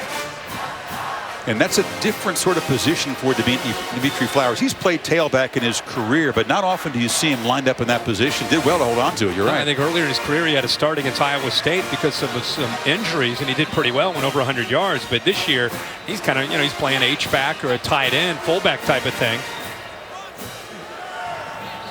Derby, the head coach, but he's very involved with everything defensive, trying to rally his guys. Ball back on the 6th, 2nd and goal. Sooners still have those 2 timeouts in 20 seconds. This is what a defensive-minded head coach prides himself on. Critical moment in the game.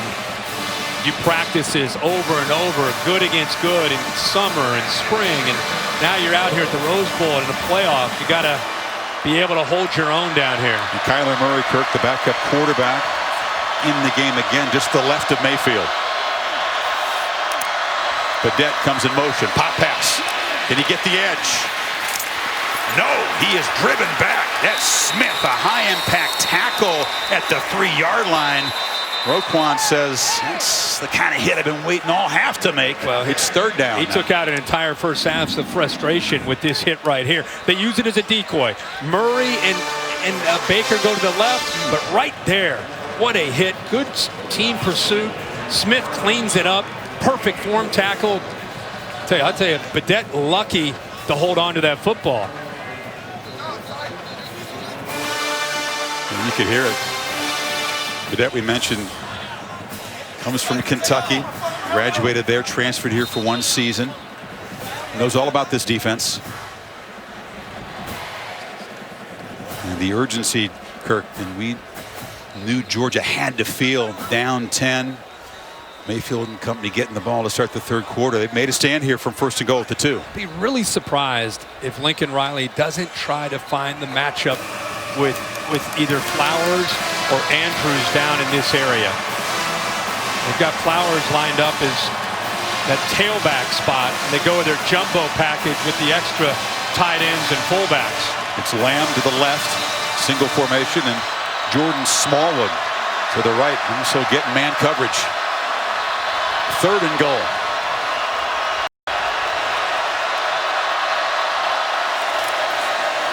It's a reverse. Lamb throws it to the quarterback, and Mayfield catches a touchdown pass.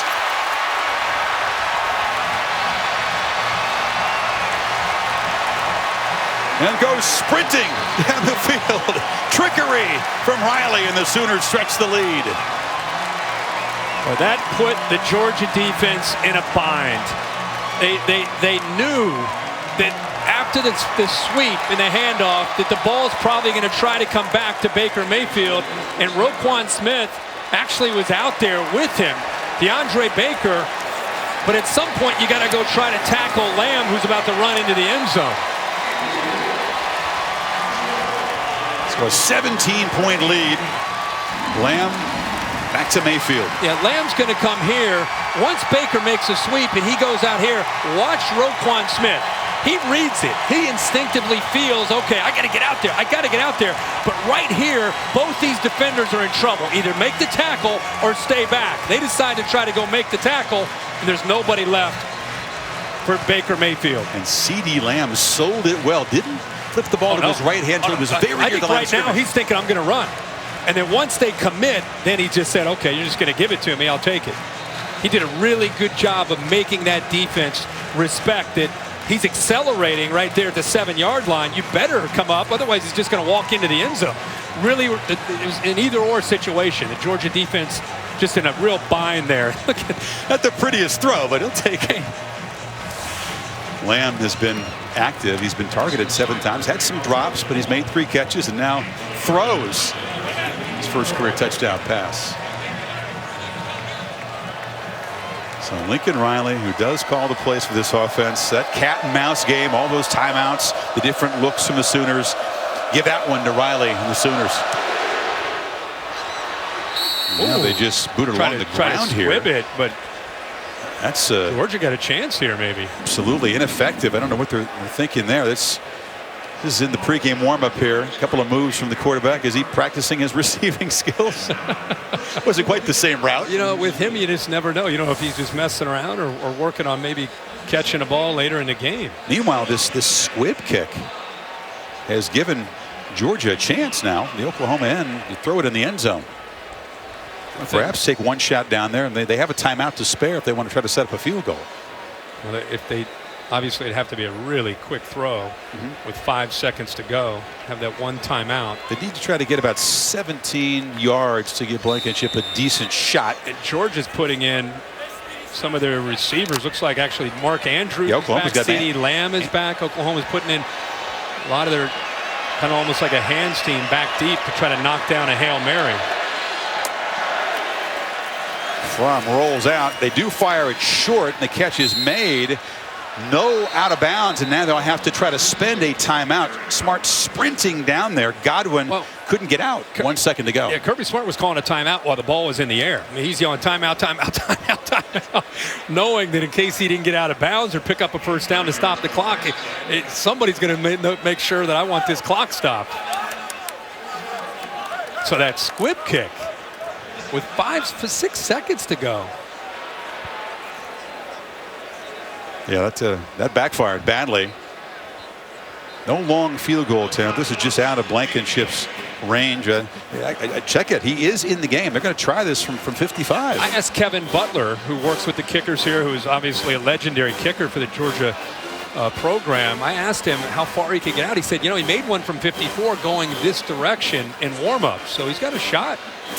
We know Kevin Butler could make it from this distance, but he was a Georgia All-American, Hall of Fame kicker who's a student assistant for the second season working with Blankenship and the kickers. So 55 yards for Hot Rod. This would be a new career long to chip away at the lead before halftime.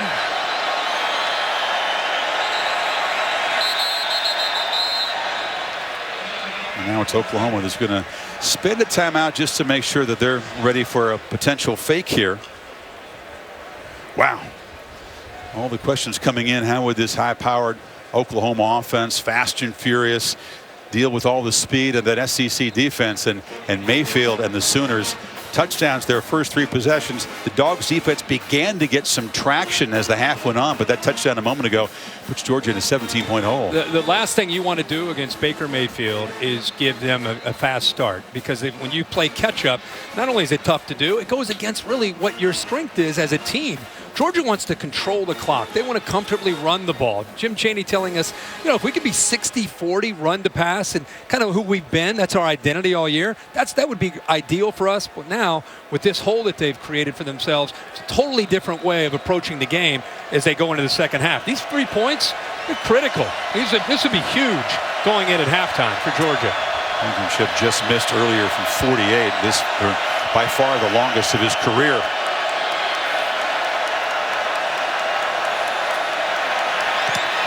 Steps into it and drives it.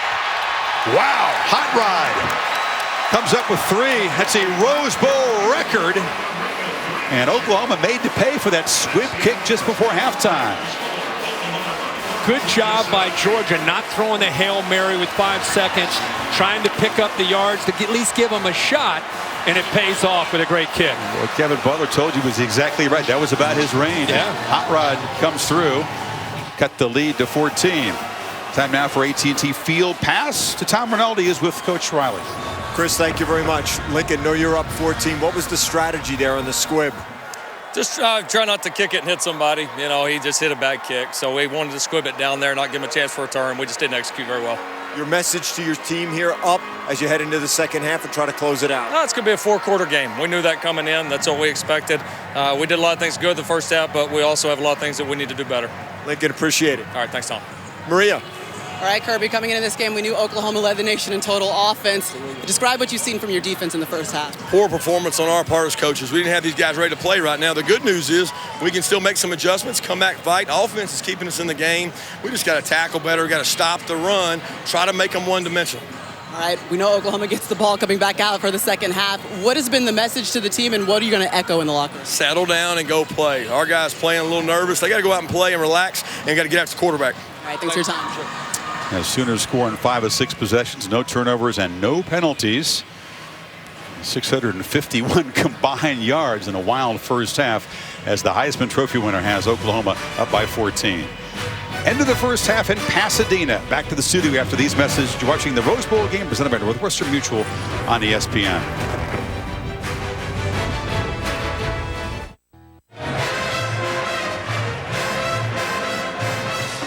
Oklahoma's offense was pretty much unstoppable. Georgia gave up a season high in points in the first half. Season high for a game as the Sooners put 31 on them, but Dogs have been effective as well. Only 2 touchdowns down, 31-17 the score. Reese Davis, David Pollock, and Desmond Howard. At 3 points at the end of the half served Georgia well. That could be huge. I mean, it's almost like holding them to a field goal down on the other end. Remember, Oklahoma gets the ball. Listen, Georgia's defense obviously has been shredded, Des, but they have started settling in, at least force some third and longs, and got to stop. I tell you what, I think that Georgia's linebackers, they need to be a little more active, and they need to make sure they have gap integrity. I think that Oklahoma was getting guys up on the second level to get to those linebackers. That's when they made the adjustment. Start to stop a little bit of that running play from the Oklahoma Sooners. One or two blitzes. They need to blitz. They need to bring pressure. Both of the teams had some negative plays that they created on defense late in the half. Now let's listen to the Pride of Oklahoma marching band under the direction of Brian Britt. Soaring melody and simple expression of love. We conclude our halftime performance with Tonight.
ESPN coverage is streaming live on the ESPN app. Download now and take ESPN everywhere. It's beautiful Pasadena afternoon, 31-17. Oklahoma has the lead on Georgia. Let's enjoy some music from the Georgia Redcoat Marching Band. Dr. Cynthia Johnston-Turner, the director.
Nick Saban in the house. The All-State Sugar Bowl coming up, the second college football playoff semifinal from New Orleans as soon as we finish here. 25 years ago, Dabo Swinney won a national championship as a player in that building. Alabama and Clemson coming up around 8:45 Eastern time. We'll reverse RPO. Pass.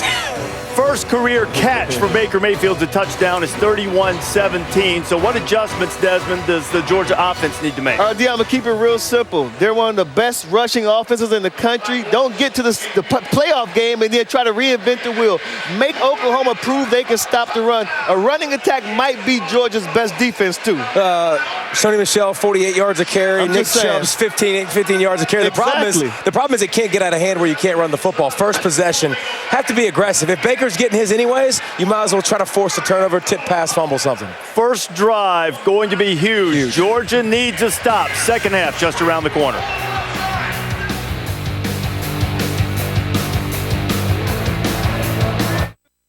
California dreaming. The playoff semifinal, Rose Bowl number 104 of the granddaddy of the touchdown. The Sooners strike quickly. The Dogs answer. Anderson headed for the end zone. Mayfield catches a touchdown pass. And welcome back. Set for the second half. The college football playoff semifinal at the Rose Bowl game presented by Northwestern Mutual. A dizzying first half of the offenses. 6 touchdowns, a couple of field goals. The Sooners having their way. The Dogs offensively almost on a 600-yard pace, but only ran 28 plays. They were only 1 of 5 on third down, so couldn't extend drives and play keep away from Mayfield. Yeah, the third downs hurt them, and I think getting behind really affected how Jim Chaney wanted to try to attack. He told us last night, we talked about, what are you going to do? How are you going to try to attack? He said, to be quite honest, how we defend Baker Mayfield will dictate what we're going to do offensively. But I don't think there needs to be erratic changes as they start this second half. Remember, the defense has to come out and try to get a stop. Try to stop the bleeding, so to speak, to be able to get the ball back to Jake Fromm. But I don't think you scrap the playbook and what the plan has been, yet at least at this point, only down 14. That field goal at the end of the half was big for them to cut it to 2 touchdowns. Now, Kirby Smart's label for his defensive performance in the first half was poor. So no doubt an animated conversation with that group in the locker room here. But he also looked in the mirror. He really said it was on us, the coaches. He really wasn't pointing the finger at the players. He was talking about how we did a poor job of putting him in position to make plays, so we'll see what his adjustments are. Remember, that's something that he and Nick Saban had a great reputation for when he was in Tuscaloosa, second half adjustments. Hot Rod Blankenship all pumped up off his career-long 55-yarder, boots it to the goal line, and this is Jeff Badet. And Badet tackled short of the 15. That's a good job by the Dogs coverage team. And now for today's Capital One pivotal performance. And the offense got off to a great start. We talked about how if you don't get hands on these receivers, they're going to be able to get behind the defensive backs. That time DeAndre Baker did not do a good job of that. The eyes of Baker Mayfield moving the linebacker Reggie Carter out of position. Puts the ball right over top of him up high where Mark Andrews can make a play. And a little trickery here on third down and goal late in the first half. And Baker Mayfield, just like a little kid when he plays college football. It's so much fun to watch. Who was more exuberant after a touchdown, him or Saquon Barkley? I think it's a tie. It's a tie, yeah. They both love playing the game. It's fun to watch. Baker's first career touchdown reception. All right, big possession here.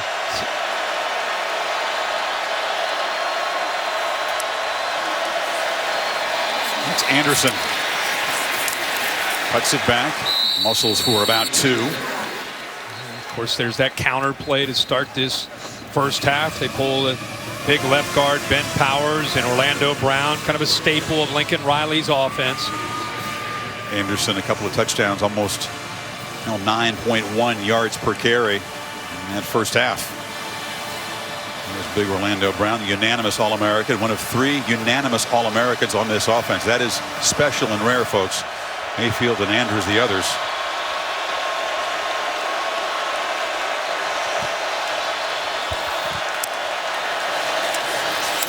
Mayfield rolling out, got some space, but he's chased and knocked out. Reggie Carter, speedy linebacker, ran him down. It'll be 3rd and long. He was trying to slip his H-back, Dimitri Flowers, out into the flat, but it was great penetration, good speed by Georgia. Remember, Natrez Patrick is out, been suspended for this game, and Reggie Carter, who's played a lot of football as a senior, showing the speed that he has to chase Baker Mayfield out of bounds for a short loss.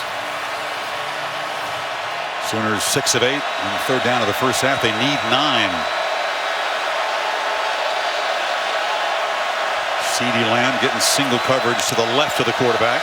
Mayfield's looking to the right, gets it out, and Brown is going to be knocked down just short of the first down. So the Dogs defense gets a crucial stop. Jonathan Ledbetter, the defensive lineman, tracked down the little receiver. That's exactly what Georgia needed to do. They got him to 3rd down and long. Baker Mayfield has been playing on his terms in his first half. When he has seen 3rd down, many times it's been 3rd and 2 and 3rd and 4. This time 3rd and long, he hits the pass, but the speed of that Georgia defense keeps him short of the first down. Mecole Hardman is back deep. Out of respect for him, they squib kicked at the end of the first half, but that was poorly executed by Seibert, and it gave Georgia a chance at the field goal. Hardman takes this punt and will sprint to the edge, gets some blocks. Mecole Hardman swerving, curving, and knocked down finally at midfield. He is a dangerous guy. He's speedy and he's shifty, and he makes things happen on the return. He's one of those guys. He gets the ball in his hands. You just hold your breath. Dogs take over now at midfield. 21-yard return.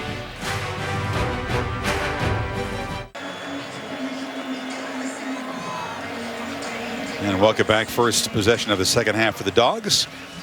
College Football Playoff National Championship Trophy presented by Dr. Pepper. Waiting down there on Bourbon Street in New Orleans. And the Clemson Tigers brought their version from last year. That's right. Second semifinal, of course, to follow the All-State Sugar Bowl. So Georgia has done its job. The defense forces a punt. Punt return by Hardman sets up Fromm on the offense at midfield.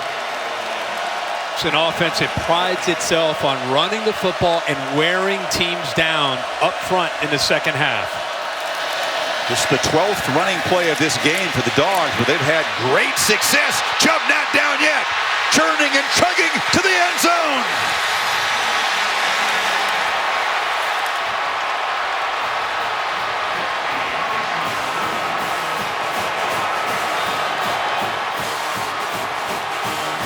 $50 yards. And the Dogs cut the deficit in half. This is what makes Nick Chubb special. And this is exactly what Kirby Smart talked to his team at halftime about and why they're not out of this game down 14. Get a stop, get the ball back, put the ball in the end zone, and now you're down 1 score. A powerful 225-pounder who's been breaking tackles his whole career when he's healthy, and he broke more here. This is yards after contact. Amarni Bledsoe has him there. Okoronkwo comes over, but Nick Chubb is again a unique back, low center of gravity, great balance, and if you don't wrap him up, you're not going to bring him down. It's not just the physical offensive line. This is what we wanted to see. Could Oklahoma handle this? You're up high against him. You're not wrapping up. He gets off 2 more defenders, breaks 3 tackles, and takes it to the house for a touchdown. And again, just like that, Georgia's right back in the game. Michelle was active early, and now the Dogs had their second one-play touchdown drive of this ballgame. It was Michelle from 75, Chubb from 50. You're talking about an offense that's averaging almost 12 yards a play. Georgia. So they don't need to change anything other than the defense continue to make plays against Baker Mayfield. They are in formation on the bench as always. Always Chubb next to Michelle, and they got the young guy DeAndre Swift, the number 7, along for the ride too. That's their normal formation. The roommates and best buddies sit next to each other on the bench every time. Things have changed in Pasadena. 7-point game. Cadets from the goal line. Good coverage again. He stopped short of the 20 to Maria. Well, Chris, if you're wondering why the Georgia Bulldogs look like a completely different team coming out of the locker room, Kirby Smart says that his message was simple. They didn't get our best 30 minutes in the first half, so don't look at the scoreboard. Give them your best 30 and see where the chips fall. He told the offense, don't look to score on every single play. It's okay to play from behind, but remember, true freshman quarterback Jake Fromm has only had to play from behind twice this season. Now over to Tom Rinaldi with an Oklahoma update. Well, Maria had a chance to speak to defensive coordinator Mike Stoops coming out of the locker room. Obviously, he can't be pleased with how his unit started this half. He said his chief frustration in the first half had to do with mental mistakes. He thought the team was well prepared. They haven't seen things that have surprised them or overwhelmed them. They just needed to be better mentally. Not surprisingly, the last voice in the locker room, Chris, from a player point of view, number 6, the guy that's about to get the ball right now. Tommy's facing some noise. The Georgia faithful are in that end of the stadium. And there's a first down handoff. This is feeling a little bit like Sanford Stadium at the moment. I was going to say, this after the stop and then the touchdown and the kickoff coverage, getting them inside the 20. I don't know if you can tell at home, but this stadium has come alive, and you're hearing a lot from the Georgia faithful, and they happen to be right in front of Baker Mayfield right now. Second down, gets pressure, flips it off near side. Lamb is going to be knocked down short of the marker. Sooners will need 2 on third down. Deciding to bring pressure there. They blitzed the middle linebacker, Reggie Carter. Got after Baker Mayfield. He gets the ball out, but he wanted to hold on to it to give himself a chance to be able to get the ball thrown a little further downfield to pick up the first down. They'll need 3 yards, and this feels suddenly crucial for Oklahoma to stem the momentum. Look at the wholesale substitutions, fresh, big bodies on the field for Georgia. And you see the umpire standing over top of the ball because Oklahoma made a substitution. Georgia has plenty of time until the umpire steps out to make that substitution as well. Anderson in the backfield. Dogs press it up close, and Mayfield, instant pressure. Did he escape? No! Sack back at the 15. Lorenzo Carter and a host of dogs.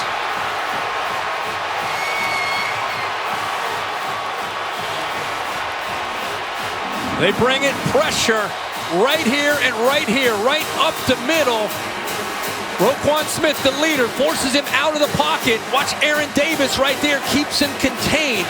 They wanted to be able to contain the creativity, not let him get to the outside, and Lorenzo Carter there as well to help clean it up. He scored in 5 of 6 first half possessions, now a pair of 3 and outs. Momentum has been wrestled away by the Dogs, and Hardman standing at his 40 trying to set up the offense in great field position. Seibert with a high boot.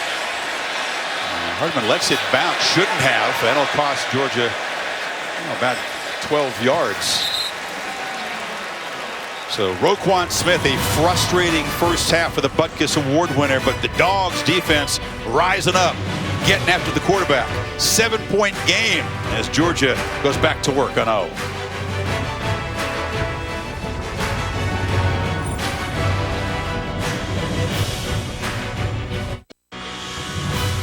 The Rose Bowl game, presented by Northwestern Mutual, is brought to you by Allstate, official protector of college football fans, and AT&T.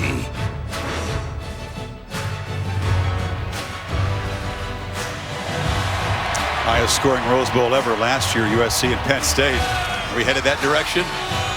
Georgia has claimed momentum. Could not have been more perfectly executed, Kirk. Stop, 1-play touchdown drive. They're run by Chubb. Another stop, and they get the football back. Not only the football back, but the momentum as well. It was a 17-point lead, 6 seconds before halftime. Michelle in the backfield. He's got it. And Okoronkwo got an arm on him at the time, able to bring the running back down after a 2-yard gain.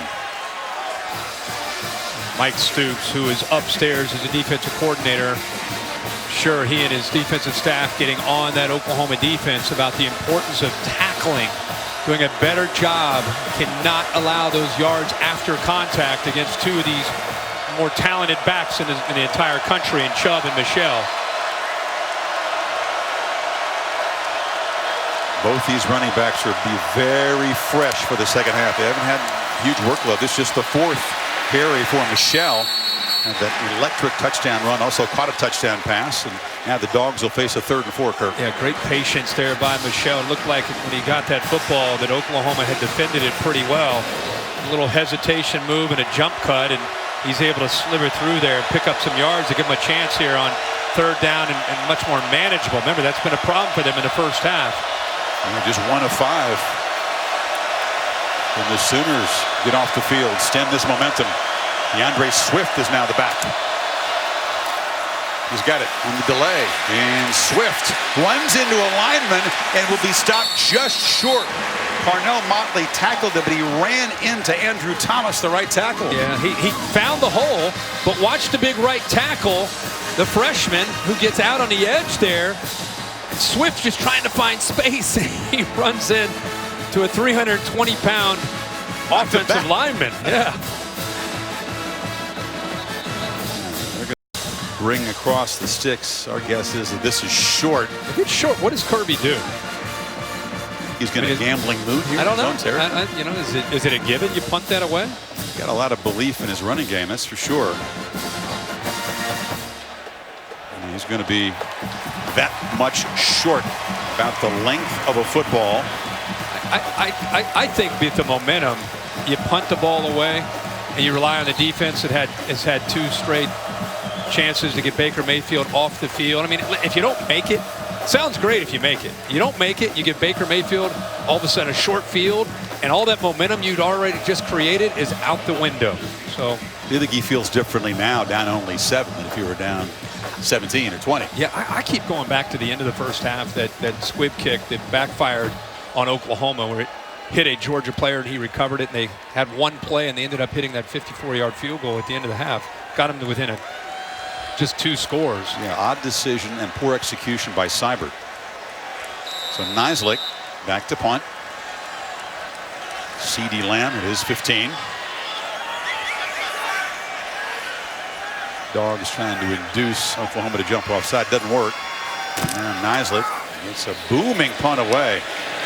Lamb let it bounce over his head, and it is going to roll dead down inside the 5. So each team has executed that perfectly.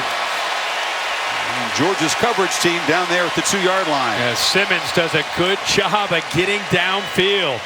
Sometimes you see these gunners get downfield and they're so excited to get on top of the ball, they knock it into the end zone. This time he gets his body between the goal line and the football. And in college football, just keep that ball out of the end zone. It's down inside the 1.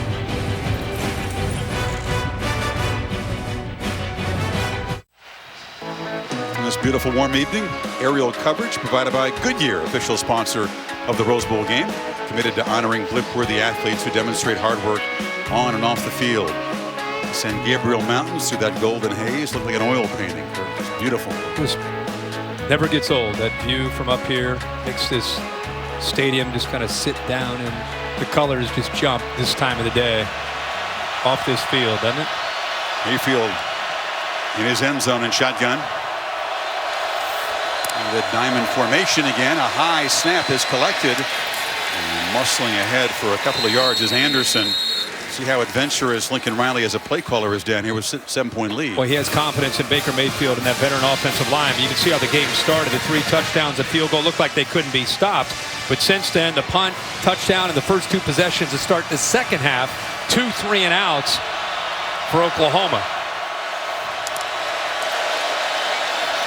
Mayfield harassed in the end zone, escapes and scrambles. First time we've really seen that today as the quarterback moves the 6 with his legs. Yeah, it's a designed quarterback, kind of a counter. He follows the right guard and the right tackle around Samia and Evans. And, you know, again, you got to account for him. You know that he doesn't run the ball a ton, but backed up like this, he is still a threat and a weapon. And that time they caught Georgia sleeping and picks up the first down. You got to trust your blocking to do that from the end zone. A flea flicker. Sermon to Mayfield, who lobs it to Andrews, but over his head. Dogs were not fooled. In coverage was J.R. Reed. Well, that is great coverage on a big tight end, and Mark Andrews is right here. Watch how he just sneaks back there, trying to catch him maybe biting up on that flea flicker, but he does a good job of keeping his eyes on the receiver. Andrews tried to sell it like he was just kind of lulling him to sleep, but unable to do that. Pretty good coverage there by J.R. Reed and great awareness. Both offenses have an affection for the flea flicker. I think we might see one from the Dogs today. 2nd and 10. Play action. Mayfield steps up, escapes, a pump fake, but Roquan couldn't get him to the ground. We talked about the strength, Kirk, of Mayfield. He's beefed his body up. Got away for the Butkus winner there, but short gain. But Roquan Smith, kind of almost like in that spy mode where he drops back, but he knows you got to be ready for the quarterback scrambling and taking off, and he's able to at least slow him down and allow the rest of the white jerseys to get there and keep him well short of that first down. 3rd and 8. They got a pretty good hit there on Baker Mayfield there at the end of that play. He's got to hurry. Play clock at 2. You get it off. Handoff on 3rd and long. Anderson in the clear. 1st down and much more. Finally dragged down from behind at the 40. They keep it on the ground 3rd and long and keep the drive alive. How about the call here on 3rd down? See the right guard, right tackle pulling around. Georgia's expecting Baker Mayfield to be back in that pocket. Nobody there, and Rodney Anderson, one of the more underrated running backs, I think, in the country, just kind of slivers through there and picks up more yards. And remember, they started this drive back at their own 2-yard line, and now they're out to the 40. 25-yard run on 3rd and 8. Only the slip really slowed him down. They just caught Georgia out of position there. Mayfield again snaps it at 2. Has time, now running out of time, and he'll be dropped. Good coverage. Jonathan Ledbetter eventually got to the quarterback. This is exactly what Mel Tucker and Kirby Smart wanted to see. This is how you deal with an athletic quarterback that can scramble and create. Don't let him step up, and don't let him get outside. They're not necessarily in a rush to get upfield to give him lanes to step through. They're just trying to squeeze him, and they've done a very good job of that for the most part tonight.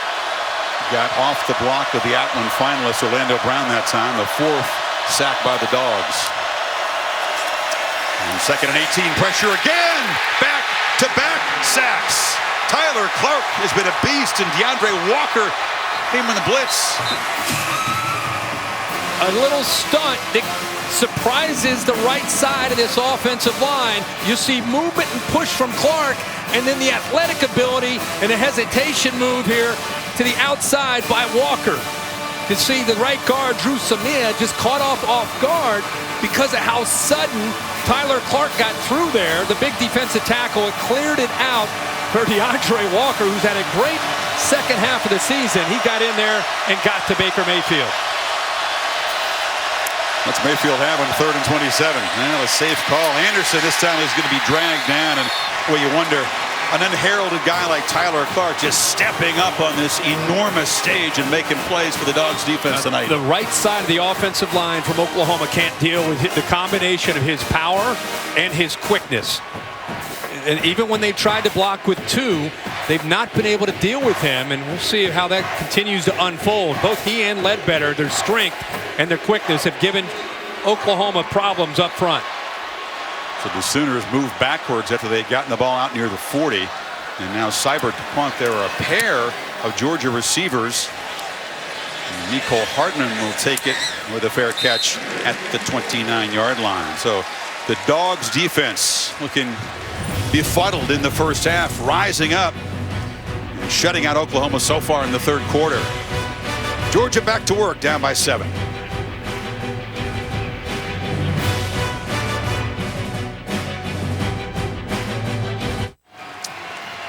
Tom Rinaldi, what's the story on the Sooner sideline? On that previous offensive series, Chris, Lincoln Riley very upset with he perceived to be a late hit on Baker Mayfield. Take a look here. Rochester comes in. You see the knee and then the full body weight landing on Mayfield's head. Clearly, Rochester was pushed, but you can see Mayfield's reaction there. He's still been himself here on the sideline. But Lincoln Riley giving the officials an earful. Keep an eye here on Baker Mayfield. He clearly was shaken in the first couple of plays that followed after that hit. Chris? Because he was pushed, it is not a foul. But it was painful. So here goes Fromm. And that Dog's running it back to work from the 29. A first down throw. Pressure from the backside to get the ball out quickly. And Terry Godwin, a first down catch to the 40. Soft coverage, brought the blitz from Stephen Parker. Nice job of getting the ball out by Fromm just before Parker could get to him. And look at Godwin, what he's been able to do this year. He doesn't have speed necessarily to go downfield, but he has great quickness, especially when you give him a soft cushion like that. They get him the ball underneath. A Georgia team that has been dominant, Kirk, in the third quarter all season. 147-27. They've outscored opponents in the third quarter, allowed only 3 third-quarter touchdowns all season long. So this continues a trend. Chubb, for once, is stacked up. Route for a loss. Emmanuel Beal teaming up with Kenneth Murray. And it's getting chippy down there now. It sure is. It's a really, really good job by DJ Ward up front, leading the way of that defensive line, that time holding their point. And it allowed Kenneth Murray and the rest of those linebackers to come in and keep Chubb bottled up.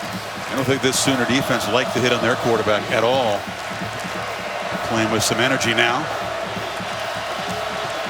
Starting to feel like it could be a game of momentum swings here in this second half. And Fromm back on play action, has time, delivers over the middle, complete. Wims again, a fingertip grab inside the Sooner 45. He's going to work all the way from the left and come all the way across. When you do that, it requires a lot of protection, a lot of time. They brought the blitz. You can see it was man-to-man, and Trey Norwood's trying to stay with him. 13, the freshman. Good job by Wims to work across the field. And Jake Fromm says that's his guy. I mean, when in doubt, he's going to look throw the ball to number 6. He's been the top target today with 4 catches. They have a chemistry. Wims again coming to Georgia after a couple stops at different colleges, but clicking with this freshman quarterback over the summer. Yeah, he's a great target, especially in the red zone at 6'4".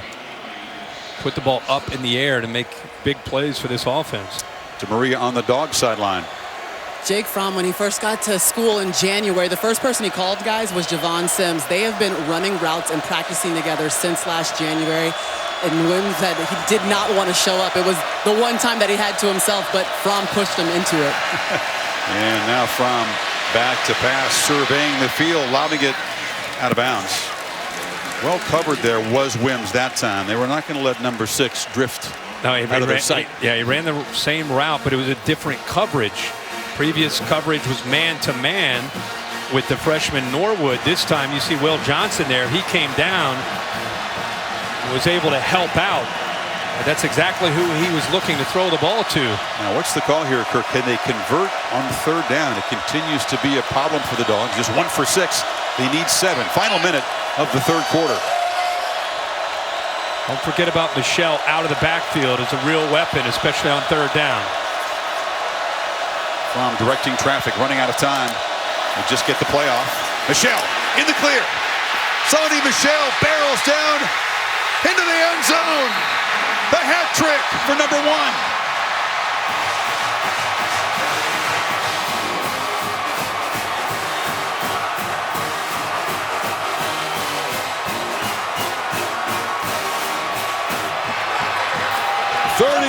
Yards, and the Dogs down 17 in the final seconds of the first half. A PAT away from tying this game.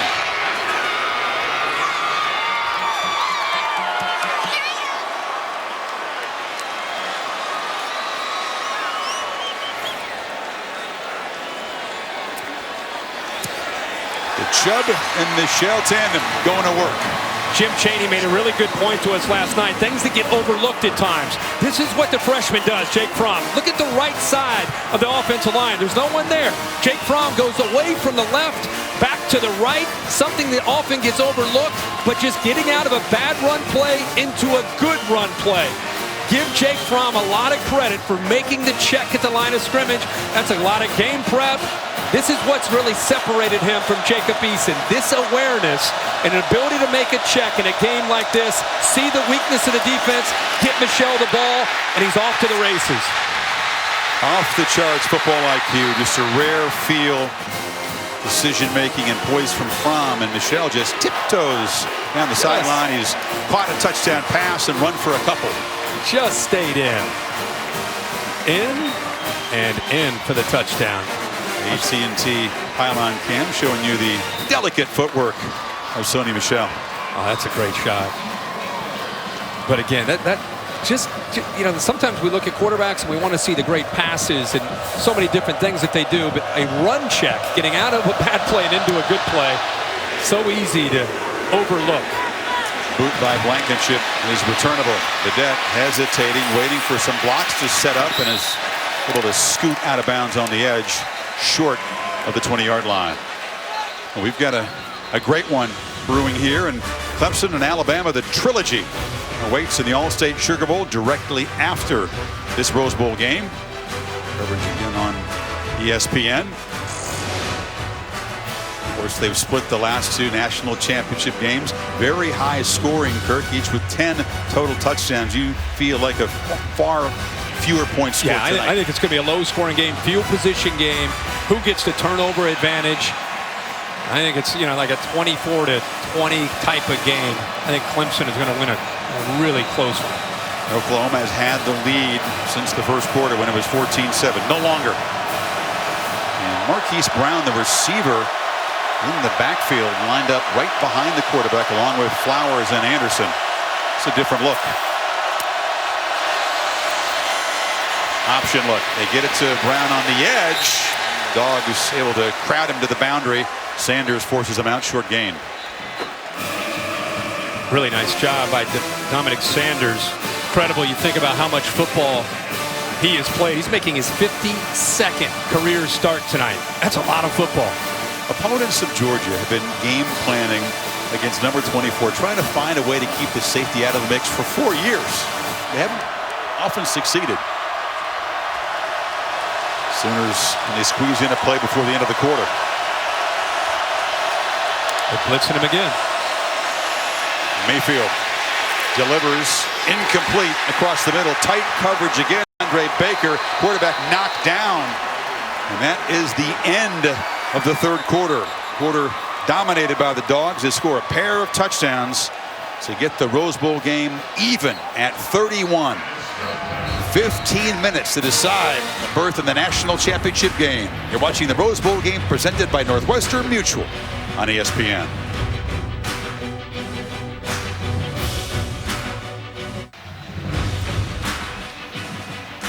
Dusk in Pasadena. Welcome back to the College Football Playoff semifinal at the Rose Bowl game, presented by Northwestern Mutual. Final quarter. It's going to be the Dogs going home to play for a national championship, or the Sooners to survive. Just 29 yards of offense for Oklahoma in that third quarter. Georgia had 130. And as the final quarter begins, Baker Mayfield is facing a 3rd and 10 at his own 18. Rough third quarter for Baker Mayfield. 2 of 4 for 14 yards. Sacked 3 times. 5 sacks by Georgia equals the season high given up by this Sooner offensive line. Mayfield has time. This time overshoots Andrews, and it's intercepted. Picked off by Dominic Sanders. And the veteran safety scampers down inside the 10. The game's first turnover sets up the Dogs in scoring position. Well, sometimes when things aren't going well, you have a tendency to force things. Baker Mayfield here, the pressure on the outside there to the right is DeAndre Walker trying to make a play, and the ball sails over Mark Andrews. We just talked about Sanders and what a veteran he is, starting his 52nd game. He's reading the eyes, ball's overthrown. He's in perfect position playing center field. As that ball, it's very rare to see Baker Mayfield miss high. He felt that coverage, forced the issue, put the ball up, and watch Kirby Smart and Mel Tucker. This defense, it's been a totally different story in this second half against Baker Mayfield. 16th interception in the Bruin career of Sanders that ties a Georgia record. Now the Dogs trying to take the lead here from the 4, 1st and goal. Chubb hit by Okoronkwo in the backfield, and nothing doing. That's how you chase that down from the backside. Okoronkwo has such great speed. Run away from you, you collapse down, chase it down. He has that kind of speed where he can have an impact. Better idea to run at him, isn't it? Yeah, a lot of times it is. I mean, he's kind of one of those tweeners, 240, 245 pounds. Notice for his pass rushing ability on third downs. But if you run away from him, he does have the speed to be able to chase backs down. DeAndre Swift to the left of the quarterback.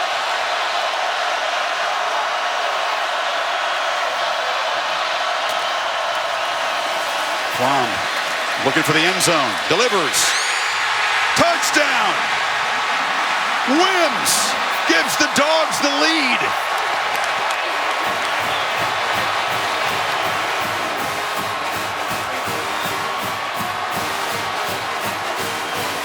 '24 straight. Check the catch by Wims. Fromm went right to him. Saw man-to-man, put the ball away from the defender. Look at the hands. Look at the strength to keep that ball away from the ground by Wims against the freshman Norwood. See how that ball is thrown only where the receiver Wims can get his hands on the ball completely away from the defender. Perfectly thrown ball by Jake Fromm. He's a basketball player that says he treats it like rebounding, boxing out, using that hand strength. Played Pop Warner football, didn't play again till his senior year of high school. Here's Wims in the Rose Bowl. It's all set up by the interception from Dominic Sanders, the overthrow by Mayfield. And the return down inside the 5, and Georgia, after being down 17, has its first lead of this Rose Bowl game. Mayfield's turn to try to answer.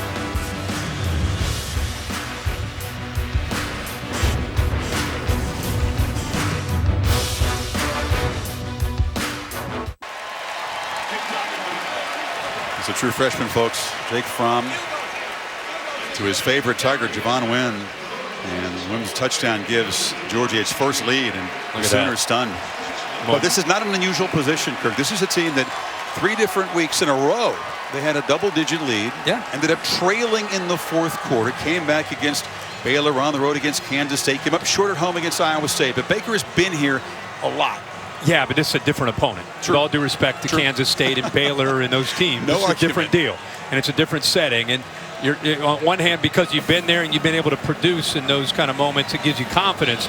But they've got to get back to what was working, and they're losing the line of scrimmage in the second half. That's the difference in this game right now.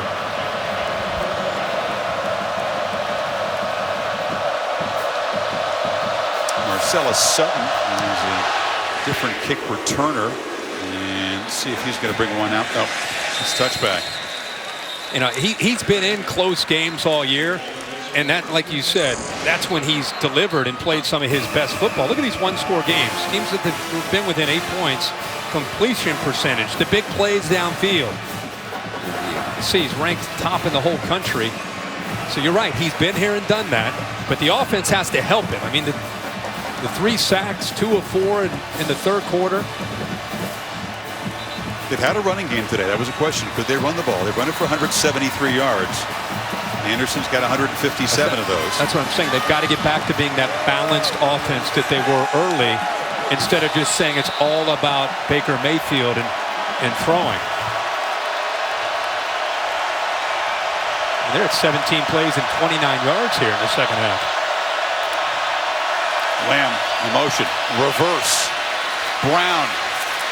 Knocked down. Staying at home was the Butkus winner, Roquan Smith. Boy, he is so instinctive. So nice to watch him play. He's been a different player himself here in this second half. Look at the instincts in the eyes. He's not fooled at all. Gets in position. Not only that, he's able to get off of a block and still make a tackle out in space. He got knocked down by Samia and still made the tackle. Yeah. Got a chance to meet Dick Butkus, namesake of the award he was given out in California this week. Butkus himself played a big defensive game in a Rose Bowl win for Illinois. Delayed handoff. Anderson cuts it back. Tough yardage to the 30. Smith again on the tackle. 3rd down coming up. Dick Butkus making his way to the practice, and Roquan, big smile there. He knows the history of the man in the middle there. No doubt about it. Butkus made an interception for Illinois. A tough, hard-fought win over Washington in the '64 Rose Bowl. another third down for Baker Mayfield. Watch the battle at the line of scrimmage.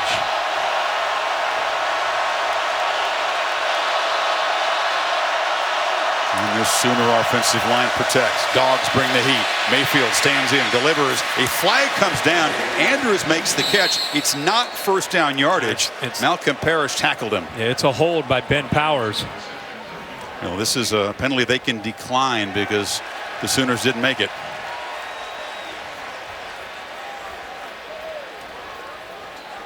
A lot of different twists and stunts and Holding. blitzes. Offense, number 72. That penalty's declined. Results of the play, 4th down. Would have been the first flag of the day, but now a punt coming up. Yeah, I mean, and you know, you don't always have to get the sack. But I just really have found it interesting that teams that have blitzed Baker Mayfield have typically paid for that. Aggressive mentality in this second half, blitzing, twists, stunts, being very, very aggressive and winning the battle up front is the difference from the first half to the second half in execution for Oklahoma.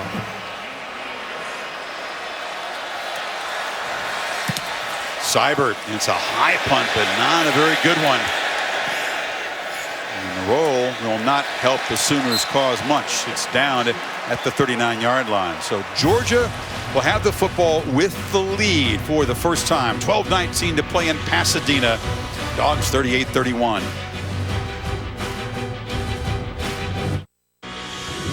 The Rose Bowl game is presented by Northwestern Mutual. Spend your life living. And in part by the 2018 Ford F-150. It doesn't just raise the bar, it is the bar. Taco Bell, official partner of the student section. Sometimes you gotta live Moss. And Dos Equis. Stay thirsty. Please enjoy Dos Equis responsibly. Now the grandeur of the Rose Bowl. And if the Dogs can hold this lead, they'll break the record. It'll be the largest comeback in Rose Bowl game history, surpassing what USC did against Penn State in the highest scoring Rose Bowl ever. We enjoyed calling that one last year. So now Fromm and the Dogs in the I formation. Chubb is the tailback, and it's incumbent on this Sooner defense to make a stand, get their offense the football back. Chubb hesitates, stacked up after a 2-yard gain. We were talking a break. Just cannot say enough about how impressed I am with Jake Fromm. I know he's only thrown for 144 yards, but a couple touchdowns, hasn't turned the ball over, making the right checks at the line of scrimmage, not making mistakes. Just as much as we talk about Baker, cannot say enough about a true freshman in this environment and the way he is executing, how efficient he has played up to this point. Well said. Not asked to do as much as Mayfield is for his offense, but you can't ask more of a freshman today. Now a short throw, and that's been his main target. It's Javon Wims who high points the ball in front of Norwood. Sets up a third down and medium here. They need 4. You know, those are those run pass options where if he feels that he's got enough of a cushion where he can get the ball thrown to the outside, then he's going to take it. You know, better than trying to run up the middle. You try to get 4 or 5 yards at the very least to the outside to his go-to man at 6'4". Now Michelle is in the game, as well as DeAndre Swift. A 4-receiver look. And the Dogs keep chewing on this clock. Remember I talked about the command, how he's making sure everybody's on the same page. Swift goes in motion. Sooners bring pressure, and they knock the quarterback down. Ball comes out. It's rolling around, and Oklahoma grabs it on the sidelines. No signal of incomplete that I've seen yet. Now they're going to say the arm was coming forward, and this ACC crew is going to confer. He almost flipped it like a pitch, but I think it's intentional grounding. Intentional grounding. Number 11 against the offense. Penalty has lost it down. 4th down. They brought the heat, and they induced the penalty there. Dave Kataya, rules expert in the booth there. First thing we need to look at is the arm going forward on the release. Does he have control of the ball? To me, he does. He flings it. He's inside the pocket. There's no receivers there. No question. Good call. Dave, that would have been one. Even if he got outside of the pocket, he still would have been called for intentional grounding with the ball not even making it to the line of scrimmage. Exactly. There's 2 reasons. If you get outside the pocket, you have to reach the line of scrimmage as well, in or out of bounds. So Okoronkwo makes an impact play. That was an interesting decision. You praised the poise of Fromm. He chose to just kind of fling it. Pass. So Oklahoma's defense does its job. Good look at this play. They're reviewing this. Steve McBride in the replay booth. It's just a pitch, but the arm is coming forward. I mean, it's an attempted pass, but of course it's intentional grounding. It doesn't matter how you throw it, whether it's overhand, underhand. It's like a shovel pass. Right. It's a pass. There was real hesitation from the crew. I don't think they knew what they were looking at right away. There wasn't a single of incompletion. Look at the blitz from the middle of Kenneth Murray. I showed you Okoronkwo and where he's coming off the edge. It's a good matchup there at the bottom. He actually gets pressure, but nobody picks up Kenneth Murray up the middle. Mike Stoops dialing up pressure on third down at the right time, and Murray comes free to cause that havoc in the backfield. We just said, boy, the way this game feels, Oklahoma's defense is going to have to make a play to try to change this momentum, and maybe this is the play that could help Baker Mayfield and the offense get going. Because it's been a one-sided second half favoring Georgia. Everything Lincoln Riley called worked in the first half. Mayfield executing. They're running the ball well. Nothing really has worked since halftime. After further review, the ruling on the field is confirmed. However, the foul took place at the 34-yard line. The ball be placed there. Fourth down. So they're going to move the ball back to 34. That was the subject of the review there. Fromm, as he does, just kind of shaking his head and smiling. You wouldn't know that he was rattled or unnerved by what just happened there. And Baker poised in the starting blocks. It's going through his mind right now. Yeah, he's known for that fire and that energy. He's got to be frustrated with the way turned the ball over last time they had the ball, forced that throw. Nislek gets a good punt away. Good punt. Drives Lamb back inside the 10. CeeDee Lamb cannot get the edge. A terrific punt. Even better coverage by the Dogs. Sanders and Elijah Holyfield, the running back, Evander's son, flying downfield. So Georgia's special team showing up in a big way, and Mayfield a long way from the end zone.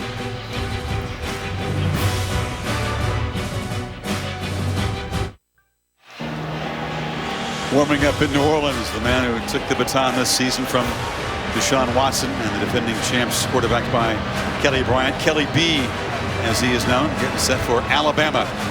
We are done here. Had a Clemson fan visiting with some of the Georgia and Oklahoma faithful. Showed up at the wrong stadium. So Baker backed up, just 4 of 7, an interception and 19 yards in the second half. Anderson and Sermon in the backfield. Now Sermon motions out, and it's Anderson testing the left side, breaking free.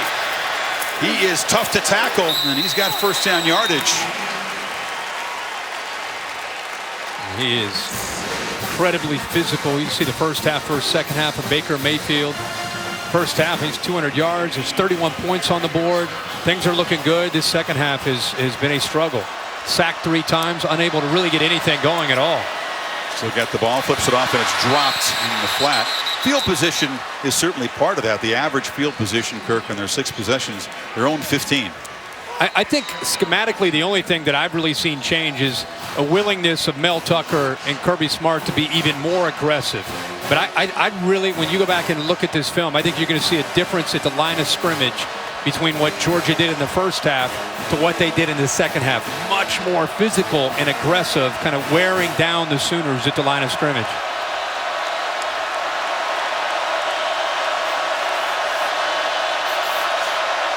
Not seen Mark Andrews make very many big plays tonight.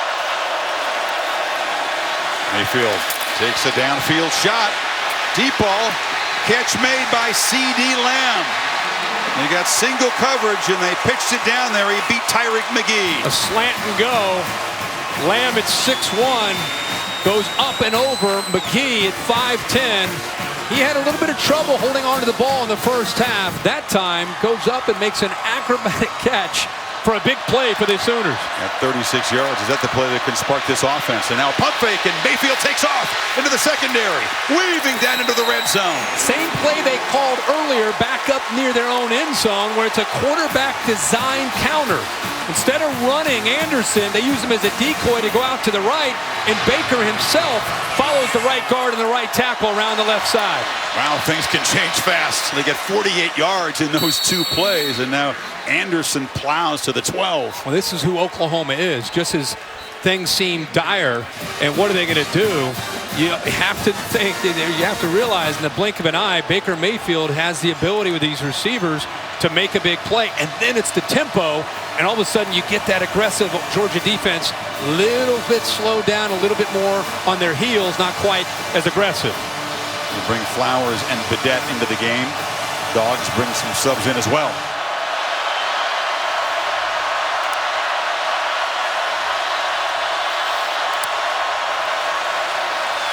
Mayfield from the pocket, still got it. Flips it to the end zone. Touchdown, Dimitri Flowers.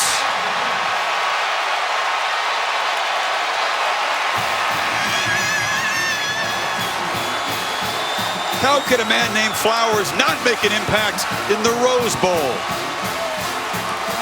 And the Sooners, a PAT away from tying this up again. This is fun, folks. What a game.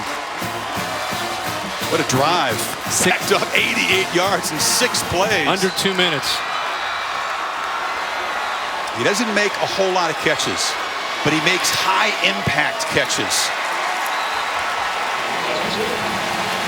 Chris, they used a motion from Badette to affect the eyes of the defense. You'll see him cross, but they want to get the ball to Flowers sneaking behind the linebackers, but watch the Georgia defense. Watch how they stick with it and take it away. See how that's taken away? But this is where Baker Mayfield is so dangerous. He takes away the intended receiver instead of giving up on the play, buys a little bit of time. How about Dimitri Flowers himself realizing that Baker Mayfield is going to make a play, gets away from Roquan Smith, and eventually gets away and gets the touchdown for Oklahoma to tie this game up.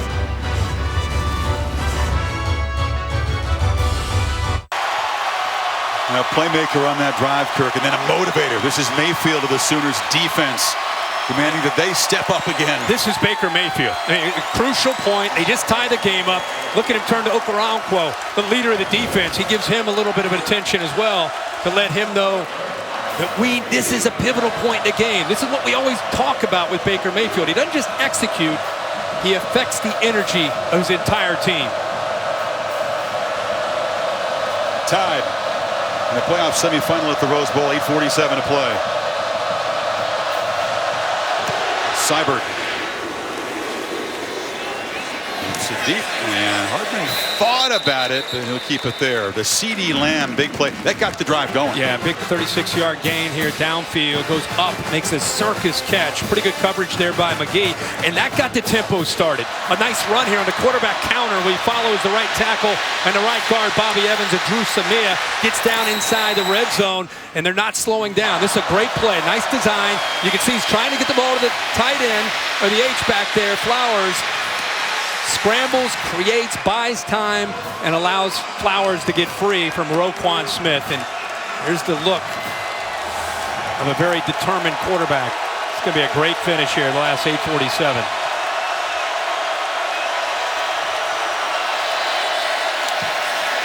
Michelle, that's it back. Talking about a Georgia team that's averaged 13 yards per running play. So you know what they'd love to do here. Jim Chaney, feed Michelle, feed Chubb, chew clock, set up a game-winning score. Yeah, well, when you're running the ball as well as this offense has, that's a great plan. Remember, other than going to Auburn, almost every other game they have played, they have worn teams down in the second half with this philosophy and this system that they use. Play action. Rom throws it along the sidelines. He loves that route. Throws it so well. Hardman makes the catch. First down. Got the ball off right before Bledsoe got in.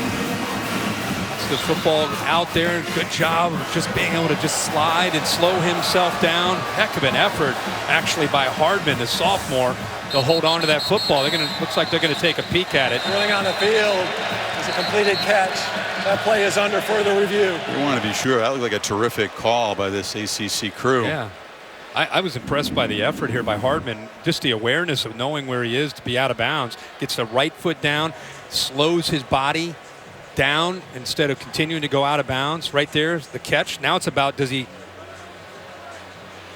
hold on to the football through the entire process of the catch. Let's bring Dave Kataya in, his take on this replay. Okay, you take a look at this right now. You find the feet first, then find the ball. He has control of the ball. You can see that back foot dragging as well as the knee down. This is a catch to me. Look at the feet and the ball. Davey, he does a good job of holding on After to the further ball review, as well. the ruling on the field is confirmed. First down. Exactly. You're right, Kirk. Terrific body control by Hardman, and Chaney just has a way of calling routes that Fromm feels so comfortable with in these pressure situations. Yeah, we've seen all year him feel very comfortable on that out cut, high-low on a corner. That time it was man-to-man, and he has been spreading the ball around here in this second half, not just to Wims. He's been getting the ball out to some of the other receivers. Dogs have not had much of the football, but they've been electric when they've had it. Chubb. That time stacked up. It's only a yard and a half. Marquise Overton, the end, got him. Oklahoma's defense in the Big 12, they have built their defense to defend spread teams. It's not just, hey, the Big 12, how are they going to hold up physically against an SEC offense? It's what they're built for is they see teams that are in a shotgun 4-wide receiver offense almost every play, and they're used to playing on the perimeter. This is a downhill game. Very different for Mike Stoops and this defense to try to defend this style. And this is not a defense, but let's face it, overloaded with the elite talent you've seen in the past from Oklahoma's defenses. Around the end, Michelle strung out and loses the ball. It's out. The Sooners have it. Stephen Parker, a scoop and score.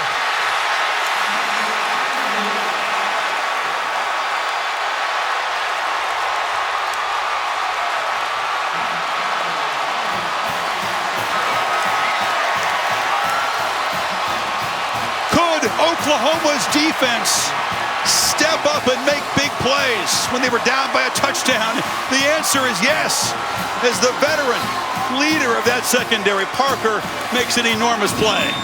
Trey Norwood, in my opinion, makes the play. He'll come out of the picture on the left. He gets underneath Wims and forces Michelle to have to go outside. Kelly, of course, makes the hit.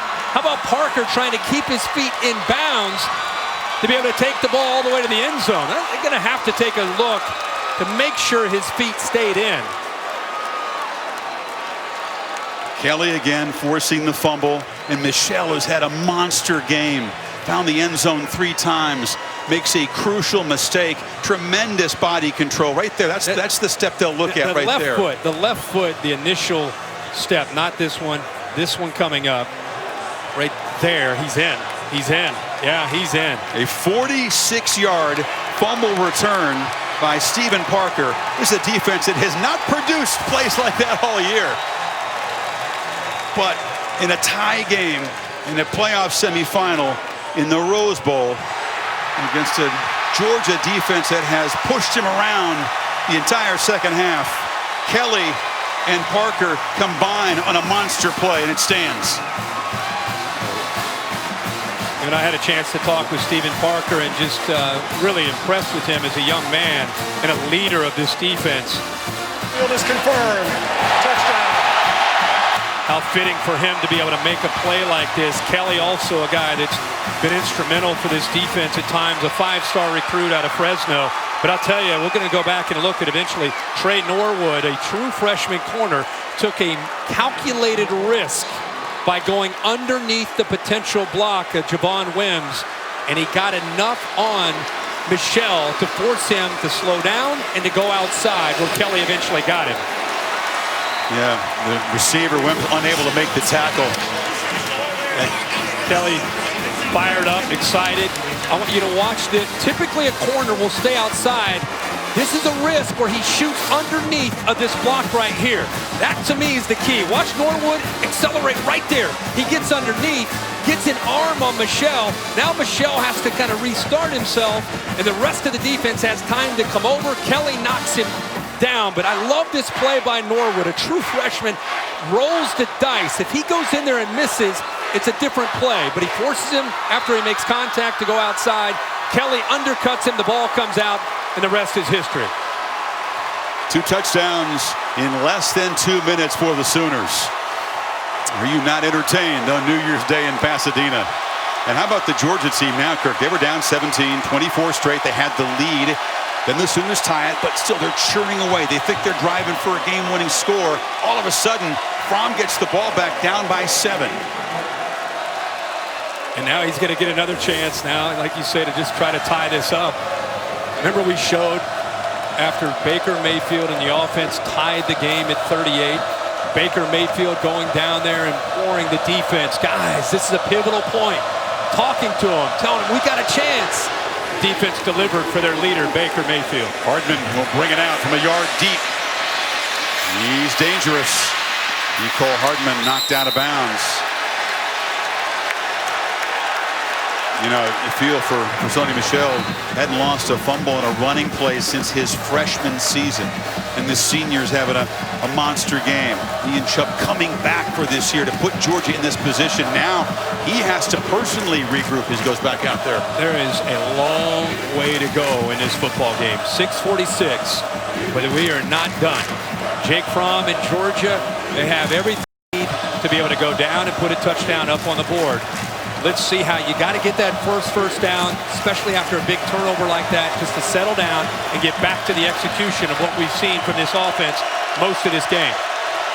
It's Chubb and a tailback. Fromm making those adjustments, play clock winding down. Chubb hit behind the line, and the Sooners are flying downhill now. It was Okoronkwo again. Okoronkwo. He's right here. He's just going to shoot underneath Andrew Thomas, the right tackle. Thomas, instead of stepping with his left to get down in that gap, steps with his right and gave Okoronkwo just enough room to shoot through the gap. 2nd and 10, another test for the true freshman. Michel's back in the game. They fake it to him. Fromm has time to scramble, doesn't run often, and he'll be hit at the 29-yard line. 3rd down and about 5 coming up. Talk about a game of momentum. Oh my gosh. Remember that Georgia's only been in that one close game. It was a hard-fought road win at Notre Dame. Drove down, kicked a game-winning field goal in the final 3.5 minutes. Oklahoma's been in a lot of close games. Yes. 3rd and 5.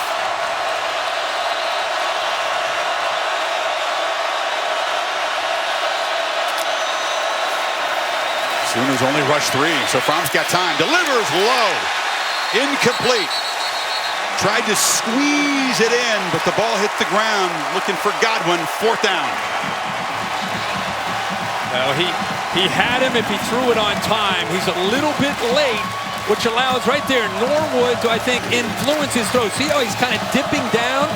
Norwood coming in to help defend on that play on the front side, I think affected Jake Fromm feeling confident in turning loose and throwing that football. I think 3rd and 5, down 7 in the Rose Bowl affected that throw too, don't you? Nislek to punt. Dogs going to get the football back now. 5:22 to play. It's a low kick. Lamb is not going to risk even fielding it, and he lets it roll out of bounds at the 24-yard line. Well, Clemson and Alabama thrilled us the last couple of years in championship games. In this semifinal to follow with the All-State Sugar Bowl, they got a pretty tough act to follow. Alabama graduate on the left there. Yeah, you guys are very familiar with each other. Yeah, can't believe they don't have won a championship for Alabama in that building back in '92 season. Can't get the game on the big board there. Those guys are too focused on their own. Yeah, but I'm saying for the crowd. Oh. I'd want to watch this game if I were sitting there. They usually do that. Yeah. The second semifinal. Heck yeah. All right, so the Sooners, the defensive score that's given them a 7-point lead. Now, trying to protect the ball. Perhaps get a score, put this away. Oklahoma's defense has made a play. Now see if Georgia can. Anderson. They have not really contained the running back all day. He fights for extra yardage again. They just keep running that counter play. over and over. And it's the first thing that Mel Tucker brought up to us is how do you defend the counter? Because you know it's going to come over and over and over. Rodney Anderson's been running where they pull the backside guard and tackle. They've run a lot, actually, with Baker Mayfield. Gives them extra blockers on one side. And they're just trying to eat up as much clock as they possibly can. He's gone well over 1,000 yards on the season, Anderson. Averaging 8.4 yards per carry today. $184. Diamond formation again. Mayfield still got the ball, trying to get the edge. Turns the corner, but tackled by Lorenzo Carter at the 30. Third down coming up. Yeah, good coverage by Reggie Carter to take away Mark Andrews and force Baker Mayfield to have to run it. And the speed of Lorenzo Carter is able to get him before he turns that corner. Big play here for both these teams. You get a first down, you're talking about making them use timeouts, working the clock, and if you get a stop, you're in business if you're Georgia. What does Lincoln Riley, with all those options, all those weapons, what does he dial up on a crucial 3rd and 3?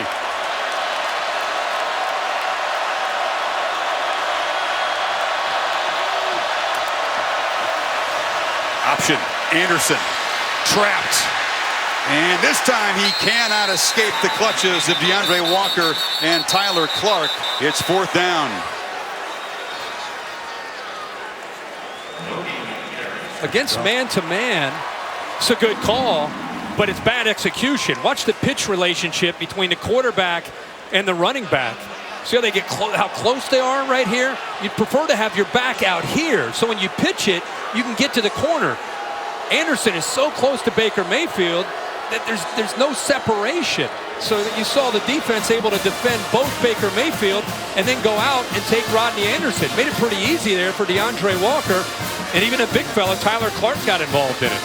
So the Dogs defense does its job. They get a 3 and out. Oklahoma able to spend just 1:41 of the clock, and Kirby Smart spending the first of his timeouts here to prevent Riley from getting away more of it on the punt here. Gives you a couple timeouts. See what happens on this punt, where the ball ends up being to start the possession. But you know, this is what you work on all year. There's so many factors and elements in this game, but you have to love the point counterpoint. The contrast of this man, the most decorated player in the sport this season, who's done it all, seen it all, and the young freshman Jake Fromm in his 14th game, trying to answer the Maestro Mayfield with a game-tying drive now.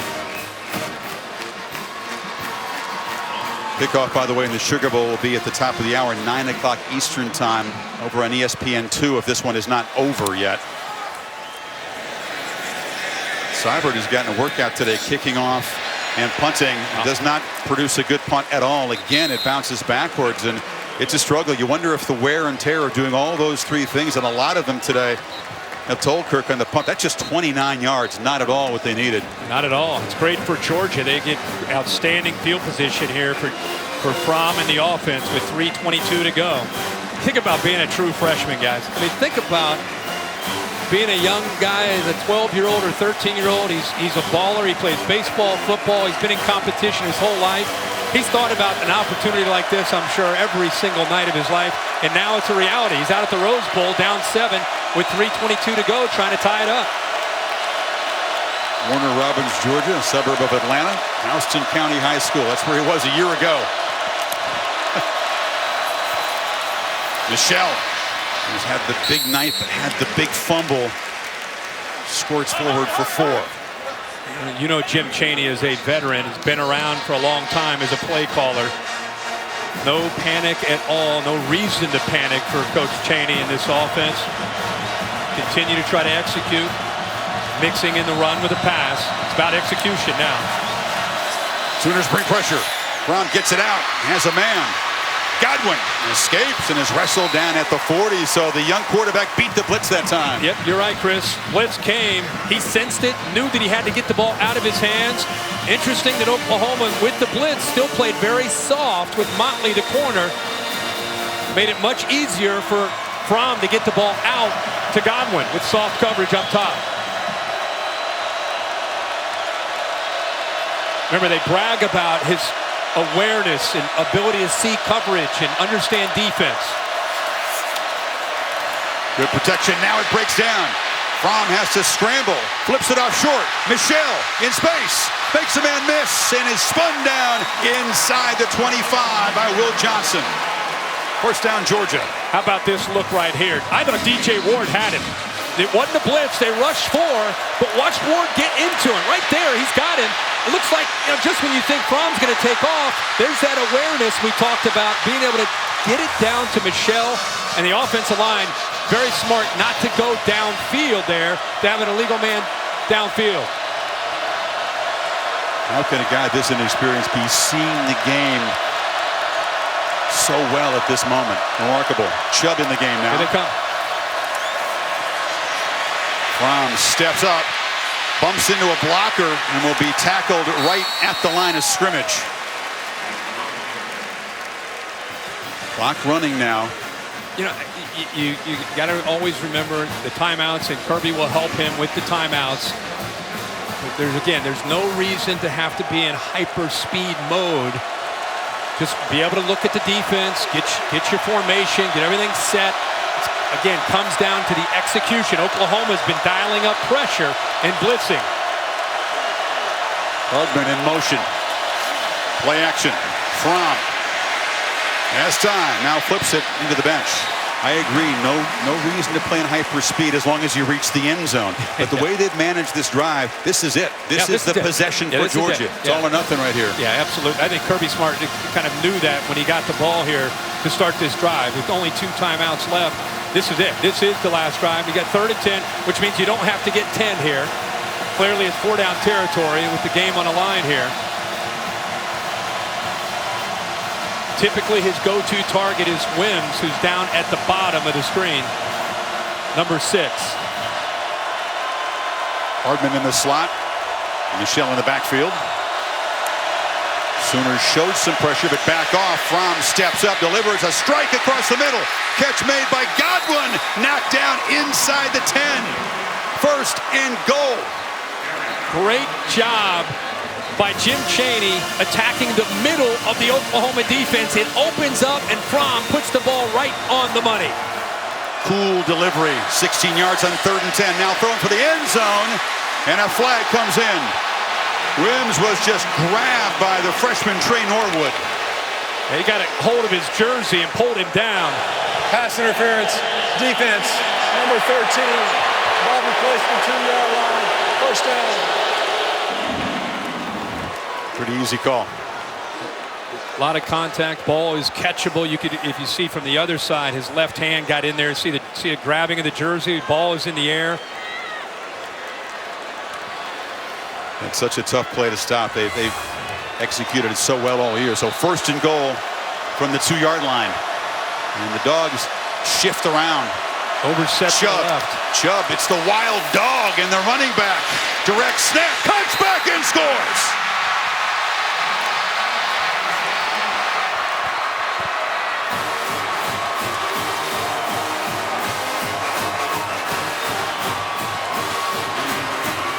Now the poor punt set it up, but the Dogs take it 59 yards in 7 plays. My initial thought as he crossed that end zone, did they score too fast with 55 seconds and 3 timeouts? See if they hit the extra point to tie it. Yeah, Hot Rod Blankenship in the spotlight right now. Nice lick. The punter is also the holder. Trent Fricks, the snapper. Little hesitation there. Had a double clutch, but he knocks it through. 45, 45, 55 seconds left. He actually started, and then he stopped. Yeah. I mean, I think he was anxious to kick it. Watch him hit. Fortunately, it was only a PAT. He's just anxious to tie that game up. There's Chubb's run on the direct snap, Kirk. Yeah, this is overset to the right. Big, strong, couple extra bodies there. They outflank him. See the big freshman out front, Andrew Thomas. Put Nick Chubb on the corner there. He's going to find that crease. All those big bodies just pushing. Oklahoma defenders out of the way. But like I said, 55 seconds and 3 timeouts. This is Baker Mayfield territory. Meanwhile, the tailback tandem for the Dogs, 2 touchdowns each, and Michelle and Chubb have combined for 295 yards and 4 touchdowns. And the kid was very cool when he had to be. Mayfield, 3 timeouts, as he said. Plenty of time to produce some magic and avoid what would be the first ever overtime in the history of the Rose Bowl.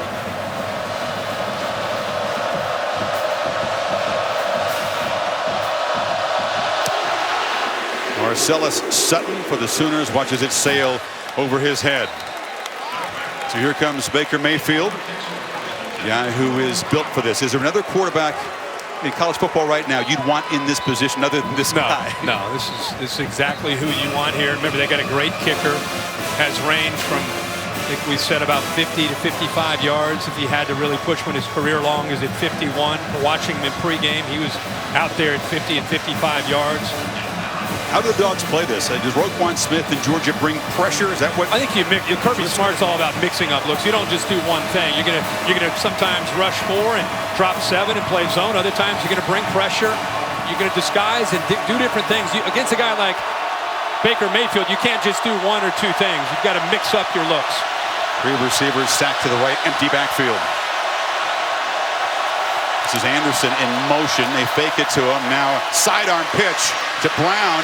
And Brown, who just scares you every time you got the football. If you're a Georgia fan, gets a first down across the 35. And as soon as Brown catches the ball, he jumps back into the inside. You know, those Georgia defenders there, and he's just trying to get behind those big bodies on a screen, the big tight end Andrews and the right side of the offensive line. Clock running, don't spend a timeout. Play action again, a short pitch on the sidelines, incomplete. Wow, good throw. DeAndre Baker was in coverage. Yeah, I don't know if Baker got a hand on that or not, but that ball was thrown really, really well. So they've got those 3 timeouts. Locked down to 37 seconds. Still need to move the football, Kirk, probably about 35 yards to give Seibert a chance at a long game-winning field goal.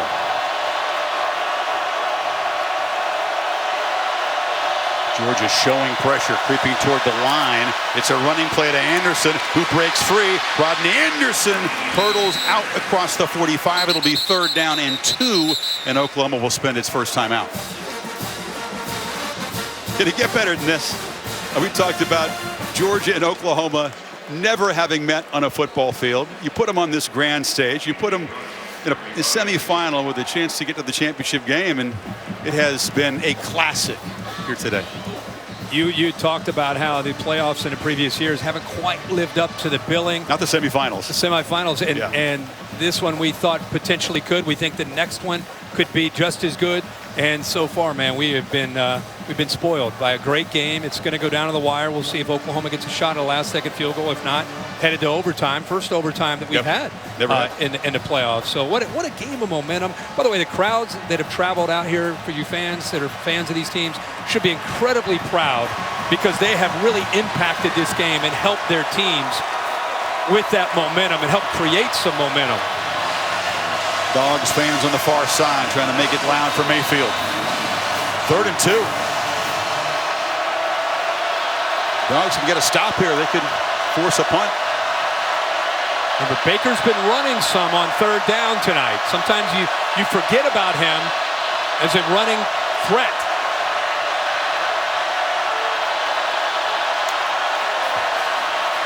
From the pocket, Mayfield loops it downfield. It's incomplete. He overled Anderson out of the backfield. Now it's 4th down, 24 seconds to go. That is a tough throw on 3rd and 2. A wheel route to your back out of the backfield against Roquan Smith, who's running step for step. Interesting call by the Sooners there. That's not a high percentage call, was it? Not at all. Not at all. As you said it, they get a very good defender on your running back. It's got to be a perfect throw to beat it, and it wasn't. And we'll see what happens here on this punt. But how about the Georgia defense? We just built up Baker Mayfield and how he steps up in those situations. They did a good job of getting him off the field. Austin Seibert, there's no deep man back for Georgia. They had 11 up at the line. He just boots it down there and knocks it out of bounds with 17 seconds to go. But they're going to spot it at the 25. So all of a sudden, Georgia trying to hang on for dear life against Mayfield. Now they got the football back with 17 seconds. Do they get adventurous, or do they play for overtime here? No, I think you got to play smart. I mean, maybe the first play, maybe you take a little chance, see if you can hit like a 15-yard pass, and depending on what happens on that first play after that, you say, hey, we got some momentum. Let's head to overtime. And if we go to overtime, of course, the kickoff for the All-State Sugar Bowl, Clemson and Alabama, will start over on ESPN2 at the top of the hour and shift here when this one's finished. They're just going to kill the clock here. So, Georgia was down 17 in the first half. They reeled off 24 straight. They took the lead, but a scoop and score by the Sooners' Stephen Parker changed the complexion. Georgia able to drive down and tie the game and then deny Mayfield. And we go to overtime. So the coin toss is coming up. Extra time to decide who's going to Atlanta in the championship game. Back after these messages, you're watching the Rose Bowl game presented by Northwestern Mutual.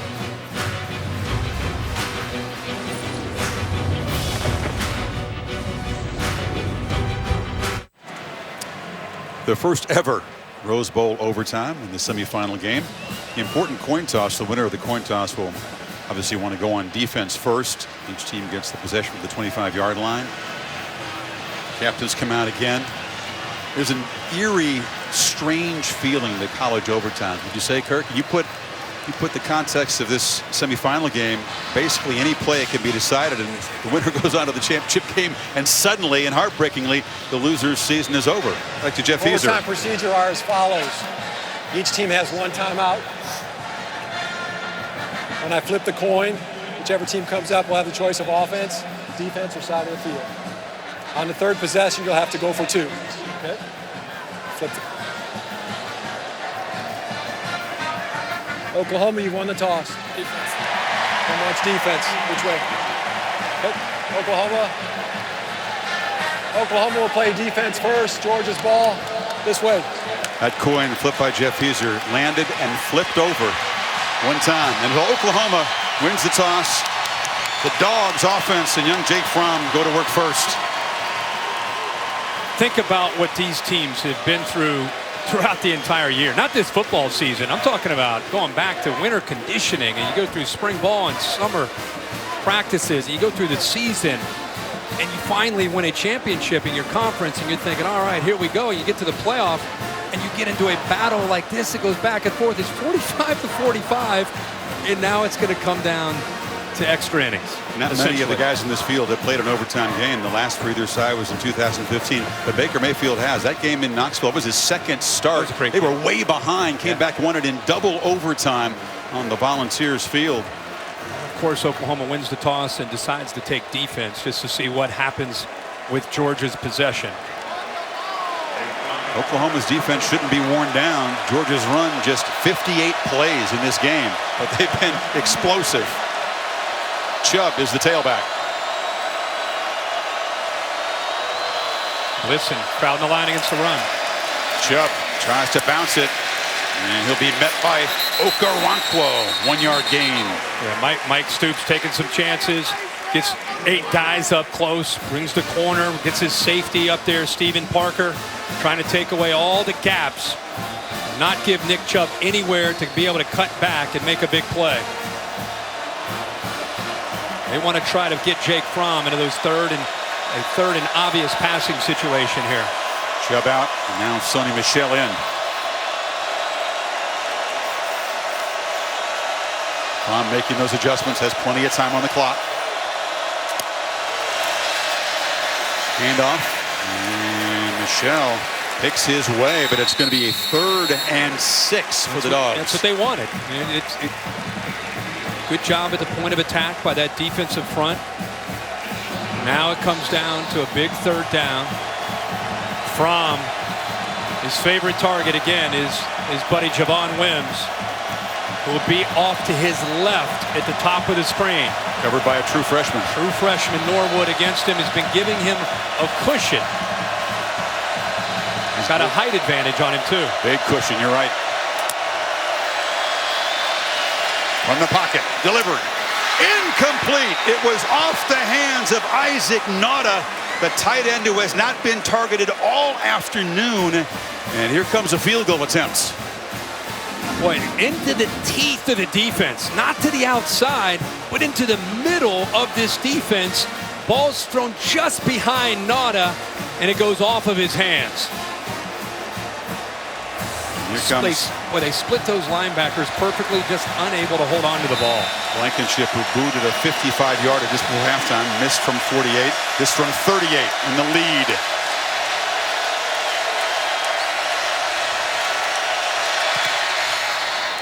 Knocks it right through. But Mayfield can win the game and send the Sooners to Atlanta and the championship game now with a touchdown. And you can see the frustration on the faces of Chubb and Michelle. College overtime, where both teams get a possession, you always want to go second. Now, if you're Oklahoma, you know that they kicked a field goal. You know at the very least, you need a field goal to send it to the second overtime, but you're holding out hope to be able to be aggressive, get a touchdown in this game, head to Atlanta, and try to get to the national championship game. Dogs did their job stopping the Sooners' potential game-winning drive at the end of regulation. Remember, Dimitri Flowers had some opportunities early in the game, is a real threat when they move the ball down inside the red zone. They like to sneak him behind linebackers. He's to the far right of the formation, close to you. Three receivers bunched to that side. Anderson is the back. Anderson's got it, cuts back, and is knocked down after a 4-yard gain by John Atkins. Interesting call here on 1st and 10. You get so caught up in Baker Mayfield and Marquise Brown and all these weapons and speed on the perimeter. Instead, they go back to pounding it, running the football. They're at 232 yards now on the ground, so they've been pretty effective doing that. Brown in motion. They pop it to him. Marquise Brown trying to get the edge, is strung out and dropped a couple yards short of the first down by Reed. Yeah, Reed trying to set that edge. Boy, it's one thing to work with the scout team. It's another thing when Brown's in person trying to get around the corner. Reed, who's one of the fastest players on this defense, just gets enough to be able to push him out of bounds and not allow him to get to that first down.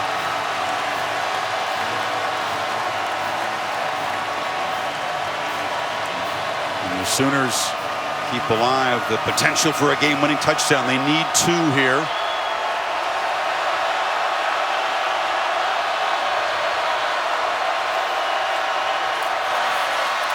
Handoff. Smallwood.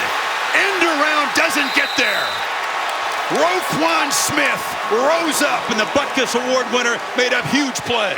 We haven't seen Smallwood all night.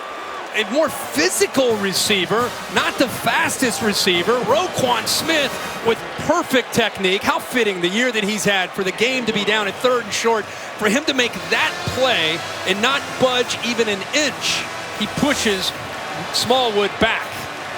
Offense was on the field for a long time. You wonder, did Riley think about it? Did he think about going for it? But here comes Seibert. Must make it. To force double overtime and must hurry. And they'll spend a timeout, that one that they have in overtime. Don't want to hurry this field goal attempt.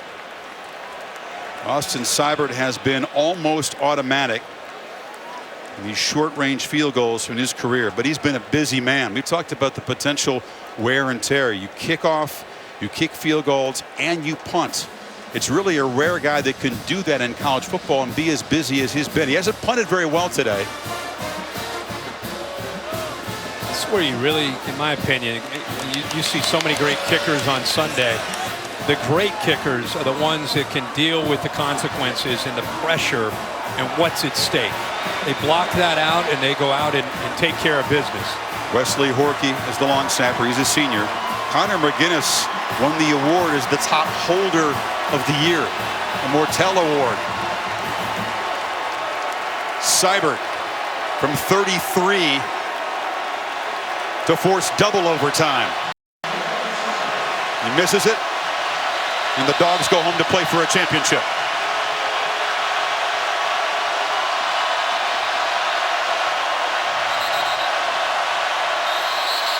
Timeout, Georgia.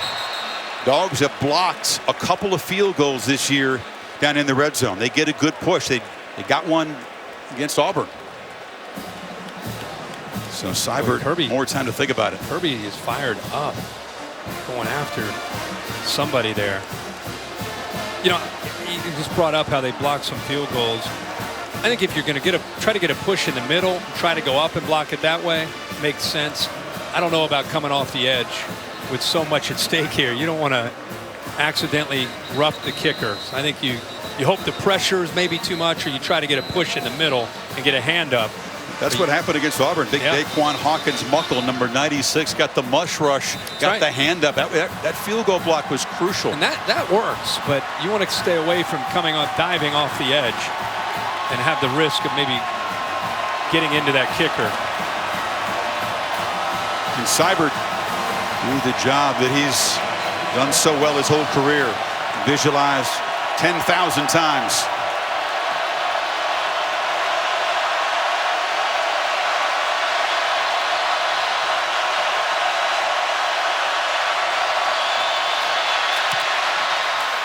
Knocks it coolly through into the net. So a field goal for each offense in the first overtime. We had to double OT. Sooners up first.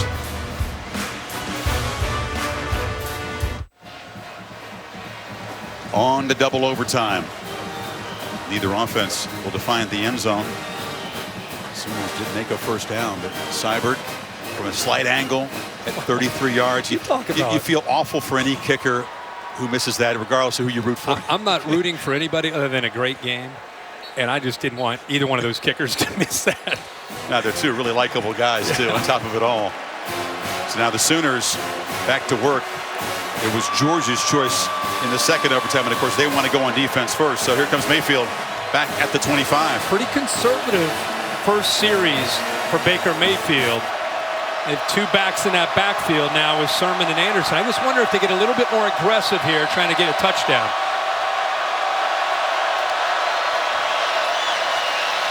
Anderson, the keeper.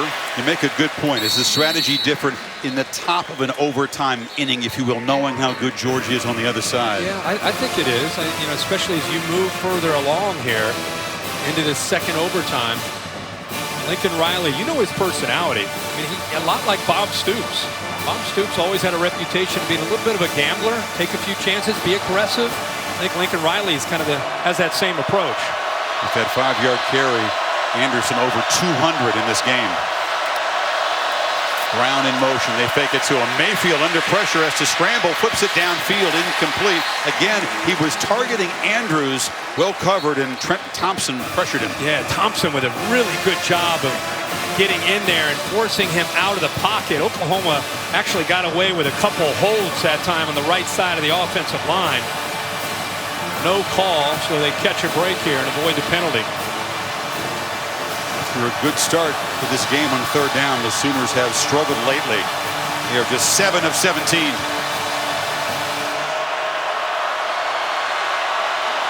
1 of 9 since halftime. Need 5. And Oklahoma will spend a timeout. The play clock was winding down, so Lincoln Riley will check that little folded piece of paper that's his play sheet and come up with something here, Kirk. We were kidding him in the meeting about Mike Leach, who he played for, and how small Mike Leach, his play sheet. You got guys like Gary Patterson and others. They got wristbands and the play sheet hooked to their belt all the way down to their knee. And his is a little 8x11 sheet of paper. Youngest football coach in FBS. He just turned 34 in September. Only been on the job 7 months, taking over for a legend. He's gotten his team here, and now he's got to keep a cool head too and make a smart choice. Bob Stoops looking on. Imagine what he's going through. He can't be involved in any way as far as coaching or offering tips. You can only imagine what his emotions are like watching his team, his former team. All right, now if I'm Baker Mayfield, I'm trying to find a matchup. Where's an advantage where I can win one-on-one? Andrews in the slot to the right. Dogs jump off. It's a free play for Mayfield, who flings it to the end zone. Intercepted.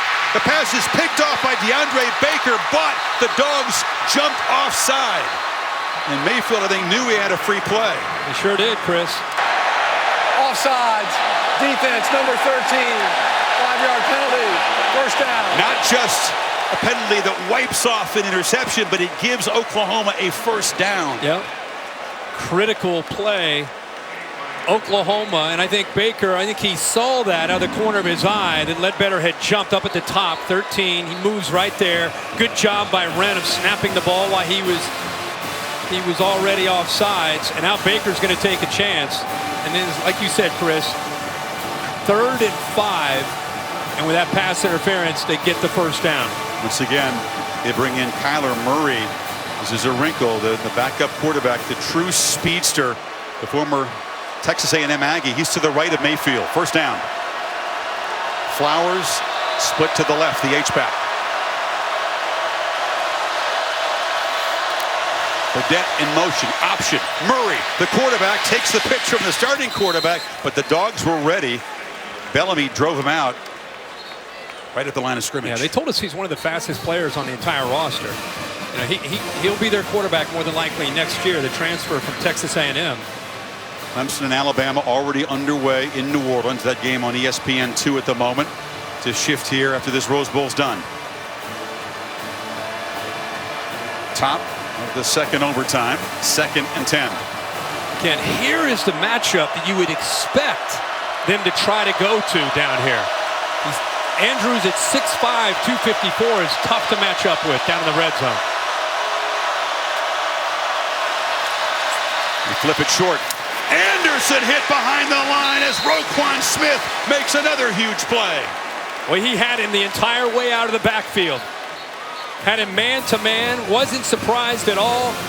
Baker Mayfield flips it out there, and Rodney Anderson never had a chance against Roquan Smith. We talked about Smith's frustration early. He wasn't an impact player in the first half of this game. He has upped his game after halftime, especially down the stretch. Now the Sooners need 12. It'll be another field goal attempt.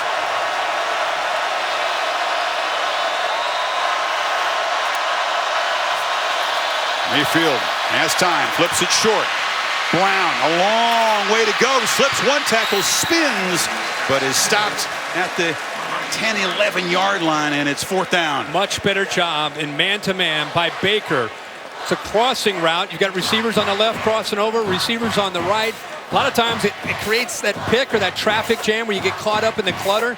This time Baker's able to avoid that and eventually chase him down.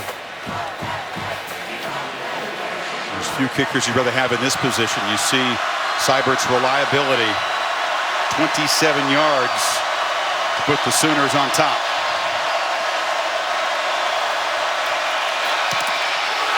Deflected, blocked. The Dogs do it again.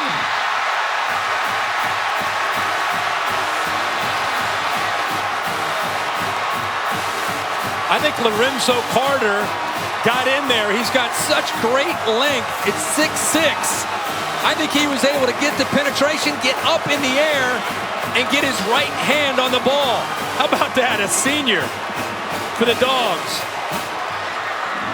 See if it's number 7 from the right side of the offense. Watch him get up in the air right there. Full extension. Yes, he gets his hand on that to prevent it from going through. They left him a gap. Carter took advantage. We mentioned how good Georgia's been at this situation. 3rd time this year they block a field goal in close, and now a field goal wins it for Georgia. Any points win it, and the Dogs would head back to Atlanta for a shot at the championship. From the 25. Like a big play, you're awarded those spiked shoulder pads, and now it's Swift and invading the backfield for the Sooners there. That's a nice play. Emmanuel Beal, the linebacker, dropped him for a loss. And you're expecting a run here and a conservative approach. They just want to be able to stay in field goal range, probably get the ball as close as they can to the middle, and Emmanuel Beal sensing that, just coming downhill instantly as the ball is snapped. Even after it was deflected, it fell short Just in the got end enough zone. of it. All right, they're going to flip Fromm out. Direct snap here to Michel. Chubb scored a touchdown earlier on a direct snap. Now it's Michel's turn, running all the way. Gets to the edge. Sony Michel will send the Dogs home to the championship game.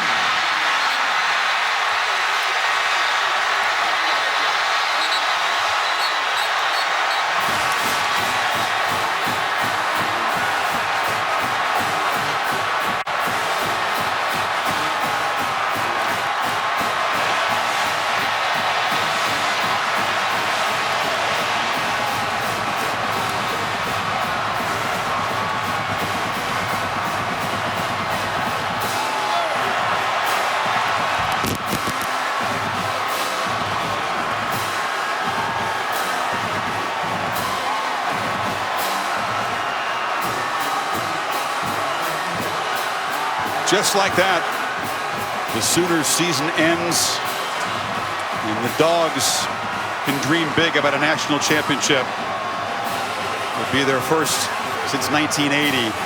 Sony Michel, 4 touchdowns to offset a crucial fumble, but the final word in the highest scoring Rose Bowl ever and its first overtime ever. To Maria Taylor. All right, Coach. Your third blocked field goal of the season results in your team going to a national championship game. How do you describe the way this game ended? What a game. What an atmosphere. You know, my heart goes out to the Oklahoma team because these guys played their tail off, and so did ours. Nobody ever quit. Everybody fought hard. So proud of these kids and seniors, man. I mean, they never quit. Let's talk about those seniors. Lorenzo Carter, he gets the blocked field goal, and then you put it in the hands of a senior running back. I mean, what does it mean? These guys came back for this moment, Coach. Impressive. Character, integrity, proud of them, man. This is a great university, and these kids called their tail off. In your second year as the head coach at your alma mater, you're taking them to a national championship. Let that soak in and tell me what it means to you. Go Dogs. Hey, for you too, girl. Thanks, Coach. Appreciate it. Tom, we go over to you. Maria, thank you very much. Jake Fromm and Roquan. Let me start with you. You tell me this. Everything's a first for a true freshman. Your first ever Rose Bowl, the first playoff game to go to an overtime. What did you tell your team heading into the second overtime session? We had to believe. You know, God is good, and He stayed with us. And, man, guys on the team, we just stayed faithful. Roquan, man, everybody kept giving it their all. We kept the main thing. We kept chopping. And it's just an incredible experience to get to share with my teammates. This team was down 17 points toward the end of the first half. What was the message and the key adjustment at half? I mean, we kept believing. We knew we were a 4-quarter team. And we were more physical. You know, we were more physical than them. And we just kept chopping. We knew each and every blow we took in the first half was going to pay off for us in the second half. And thank God it did. Roquan, we didn't call your name a whole lot in the first half. It seemed like you were frustrated. What was the key adjustment defensively? It was just doing what we do, and like we couldn't get, you know, we was facing a little adversity, but we couldn't let that change our approach and whatnot. So I wasn't really focused on what I could do, but it was more so a team thing, and we just came out the second half, made the right adjustments, even though they still did things, but we got it done. The chance now to go back to Georgia and play for the national championship. What does it mean to you, Roquan? It means everything. To bring all this back to the university, and like my family, all families, and just the team, all we've been through is just amazing, and I can't thank God enough, and I'm just so proud of all of these guys. Roquan and Jake, congratulations, guys. The Dogs headed to the national title. Chris? Massive plays as Mayfield is consoled the final game of his brilliant college career. Lorenzo Carter, one senior, made the block. That's him right there. Set up the game-winning touchdown for Sony Michel, his 4th today. 4th, and don't forget the fumble that he had. Look at the blocks by Nada. Good block downfield. Look at the quarterback, Jake Fromm, picking up a block. But remember, Michel was the one who fumbled the ball. Oklahoma picked up and scored. How fitting that he's able to put that in the end zone. And, of course, there's the reaction from Baker Mayfield. Will never wear a Sooners jersey again. Post-game coverage, including the trophy presentation over on ESPN2. Going to shift it now momentarily to the second semifinal, Clemson and Alabama from the All-State Sugar Bowl. An absolute classic in Pasadena this evening.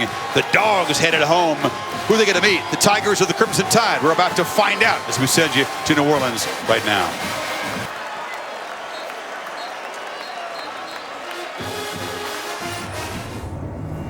Welcome to the Ford Escape postgame.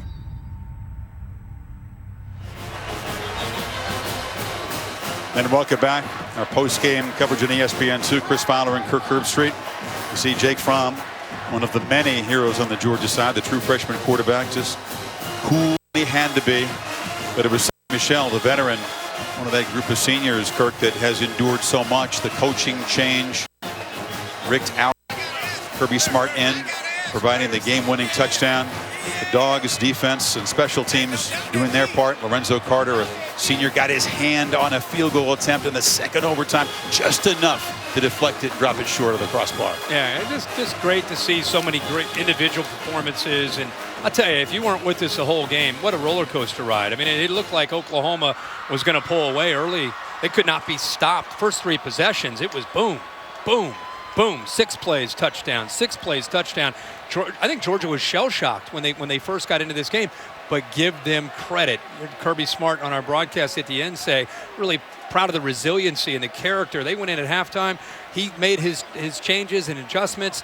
I think attitude adjustment as well. They came out, looked like a different team at the line of scrimmage, won the game, in my opinion, up front. They were able to turn the game. And then Oklahoma came back, just what you would hope for in a championship atmosphere. We talk about this setting being cinematic, and this is very much like a movie, the way it unfolded. Sonny Michel had a brilliant game, 3 touchdowns, but then that fumble, that uncharacteristic fumble scooped up by Parker. Suddenly the Sooners had the lead. Michel had some redemption at the end, but they had to stop Mayfield 3 times. At the end of regulation, almost a minute, remember, after Georgia had scored, and then twice in overtime couldn't find the end zone. Yeah, I mean, Baker Mayfield with 55 seconds and all 3 timeouts. They take that kickoff after Georgia tied the game, and you're thinking, okay, this is who Baker Mayfield is. This is who this offense is. With 55 seconds, 3 timeouts, you're probably going to see them have a chance to move the ball down the field and get a chance to win in the last-second field goal. And, again, to Georgia's credit, they got him off the field, got it into overtime, and found a way to win it. Well, Georgia hopes there'll be a even better trophy presentation a week from tonight, about 50 miles from their campus in the Mercedes-Benz Stadium. But there is a trophy to be presented here at the Rose Bowl. The 104th edition of the granddaddy of them all. Never had more points scored in a Rose Bowl game. Never had an overtime played until today, and rarely have we seen drama like this on this classic field. Rece Davis on the field with a trophy presentation to the victorious Bulldogs. Rece? And now, ladies and gentlemen, please direct your attention to the field and welcome ESPN's Rece Davis.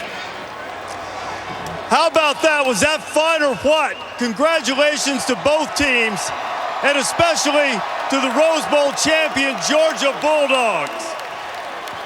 We want to thank Northwestern Mutual for their continued support of college football. And now to present the Leishman Trophy, here is the president of the 2018 Tournament of Roses, Lance Tibbett. Lance? On behalf of the Rose Bowl game presented by Northwestern Mutual and the College Football Playoff, congratulations on winning the 104th Rose Bowl. I'm pleased to present the Leishman Trophy to Coach Smart and the Georgia Bulldogs.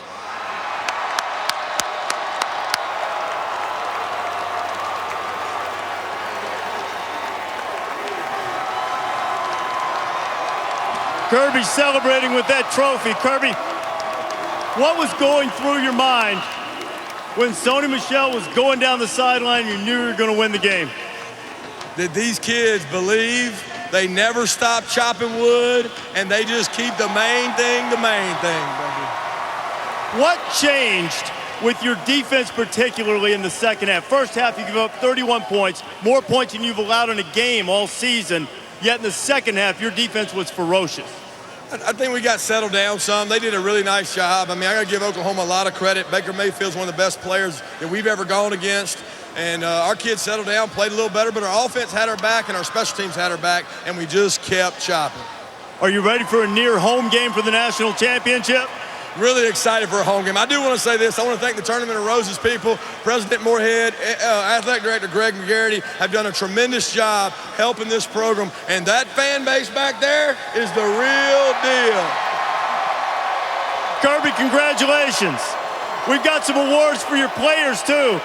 The Offensive Player of the Game, Sony Michel. Sony, congratulations.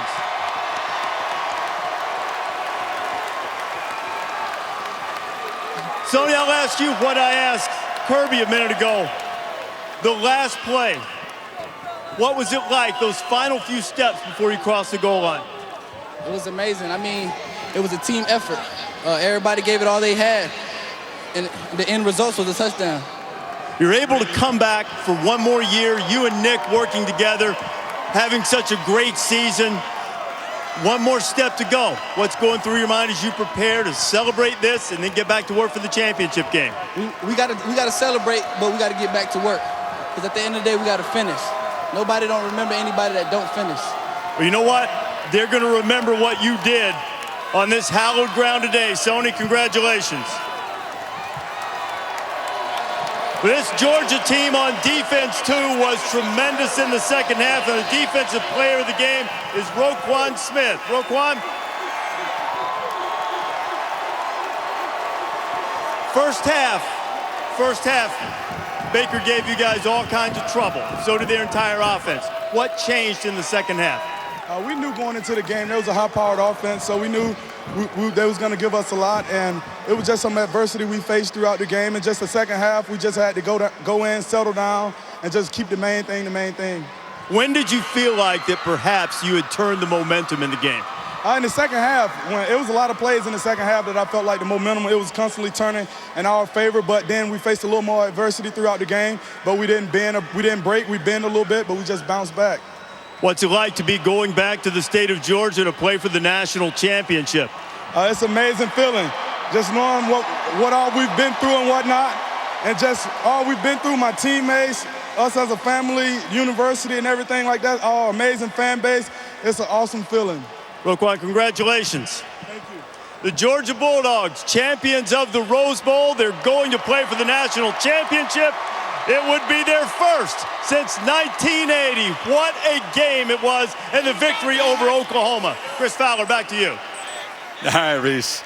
Thank you very much. Yeah, where do you start with this one? I mean, as Reese mentioned, Mayfield and the Sooners offense, they came out firing. They scored 5 of their first 6 possessions, and then it was a little trickery down near the goal line, and it was CeeDee Lamb, a reverse here. Quarterback sneaks out, and Lamb makes the late decision to pitch it to him, and this had a trickery. This put the Sooners up 31-14, Kirk. Yeah, that call really put that Georgia defense in a bind. They had to make a decision, and they gave the pass up, and Michel was one of his touchdowns here. Yeah, total turnaround. They quickly tied the game at 31, and then Wims gave Georgia a lead here. Beautiful catch here, fingertip catch, strong boxing hands. out the man. Yeah, great throw also away from the defender, but Wims with the strong hands to keep the ball off the ground and possess it. Then some of the ad-lib wizardry of Mayfield scrambling around, and Roquan Smith was beaten by Flowers in this touchdown. Yeah, he initially wanted to go to Flowers, did not give up on a play. Typical Mayfield, where he eventually scrambles, and a good job by Flowers of finding some space. This was the shocking play. Sony Michel never loses fumbles. Hadn't fumbled in a running play since his freshman season. Coughed it up there. Kelly forced it. Stephen Parker, one of the leaders of the secondary, to scoop and score, and suddenly the Sooners had the lead back. Yeah, Kelly put his helmet right on the football, knocked it out. Parker, opportunistic, senior veteran of this team, comes up with a big touchdown, and Lincoln Riley's feeling pretty good at this point. Last couple of touchdowns in this game for Georgia came in the wild dog, and it was the tandem that took turns. This is Nick Chubb down there on the goal line. Very, very difficult to stop. That made it 45 apiece. Yeah, and both these scores where the tailback takes that direct snap, they were able to just get to the outside and outflank them. 2 field goals in the first overtime. Second overtime, the long arms of 6'6" Lorenzo Carter as he sneaks in to block Seibert's attempt. And that sets up this. Watch that block by Nauta, the tight end right there. Picks another block up by Simmons, 87. And there's Jake Fromm leading the way, blocking that corner. Nobody left to pick up Sony Michel. 102 combined points, 1,058 combined yards, and really a lifetime full of memories for everybody that played in or watched this game. Sony Michel didn't want the story of this Rose Bowl to be his fumble return for a touchdown. Instead, it was his 4th touchdown that propels Georgia back to their backyard, really, for their first national championship shot since 1980. And that's how the Sooners' career ends for Mayfield. We'll see him, we hope, for a long time on Sundays. We'll see this man a week from tonight in Atlanta.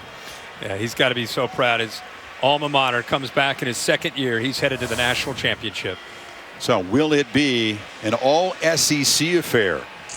We were denied the Georgia-Alabama showdown in Atlanta. Auburn took care of that. Or will it be Clemson getting past the Crimson Tide in New Orleans, that game already underway, and setting up a Clemson-Georgia championship game? Well, I think it's a great storyline no matter what you get. The obvious one you would think, can you imagine having Kirby Smart go up against his mentor and former head coach with Nick Saban? That would be a great one. But I also, you know, with what Dabo Swinney has done, if they're able to find a way to win, Clemson and Georgia over the years have had so many great epic matchups. It'd be a pretty good matchup to see them too.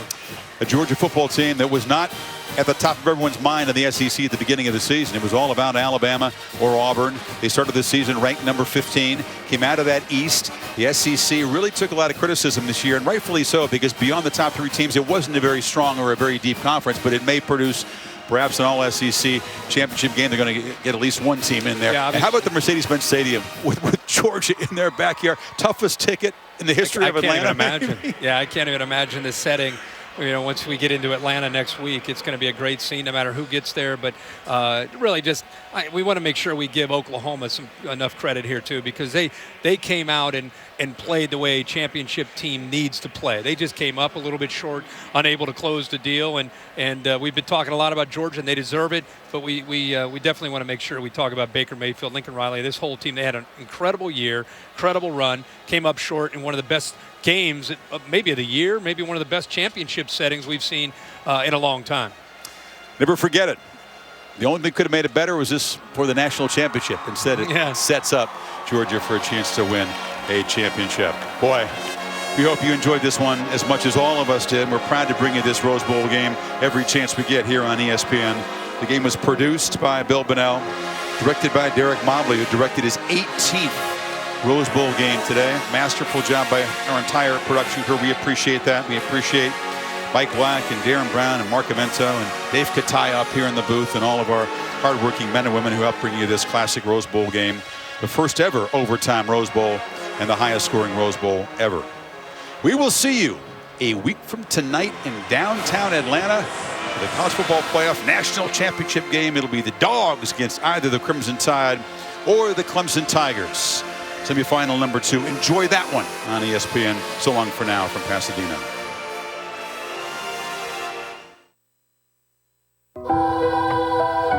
A setting that is as cinematic as any in sport.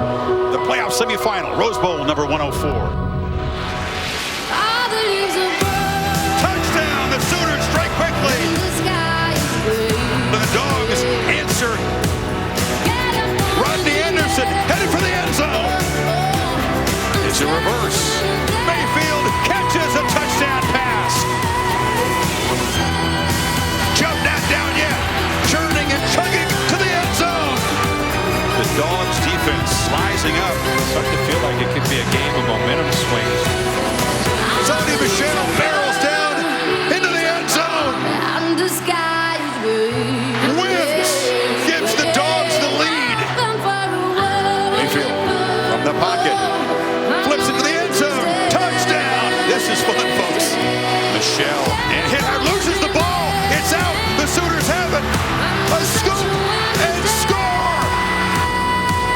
Chubb cuts back and scores. First ever overtime in the history of the Rose Bowl.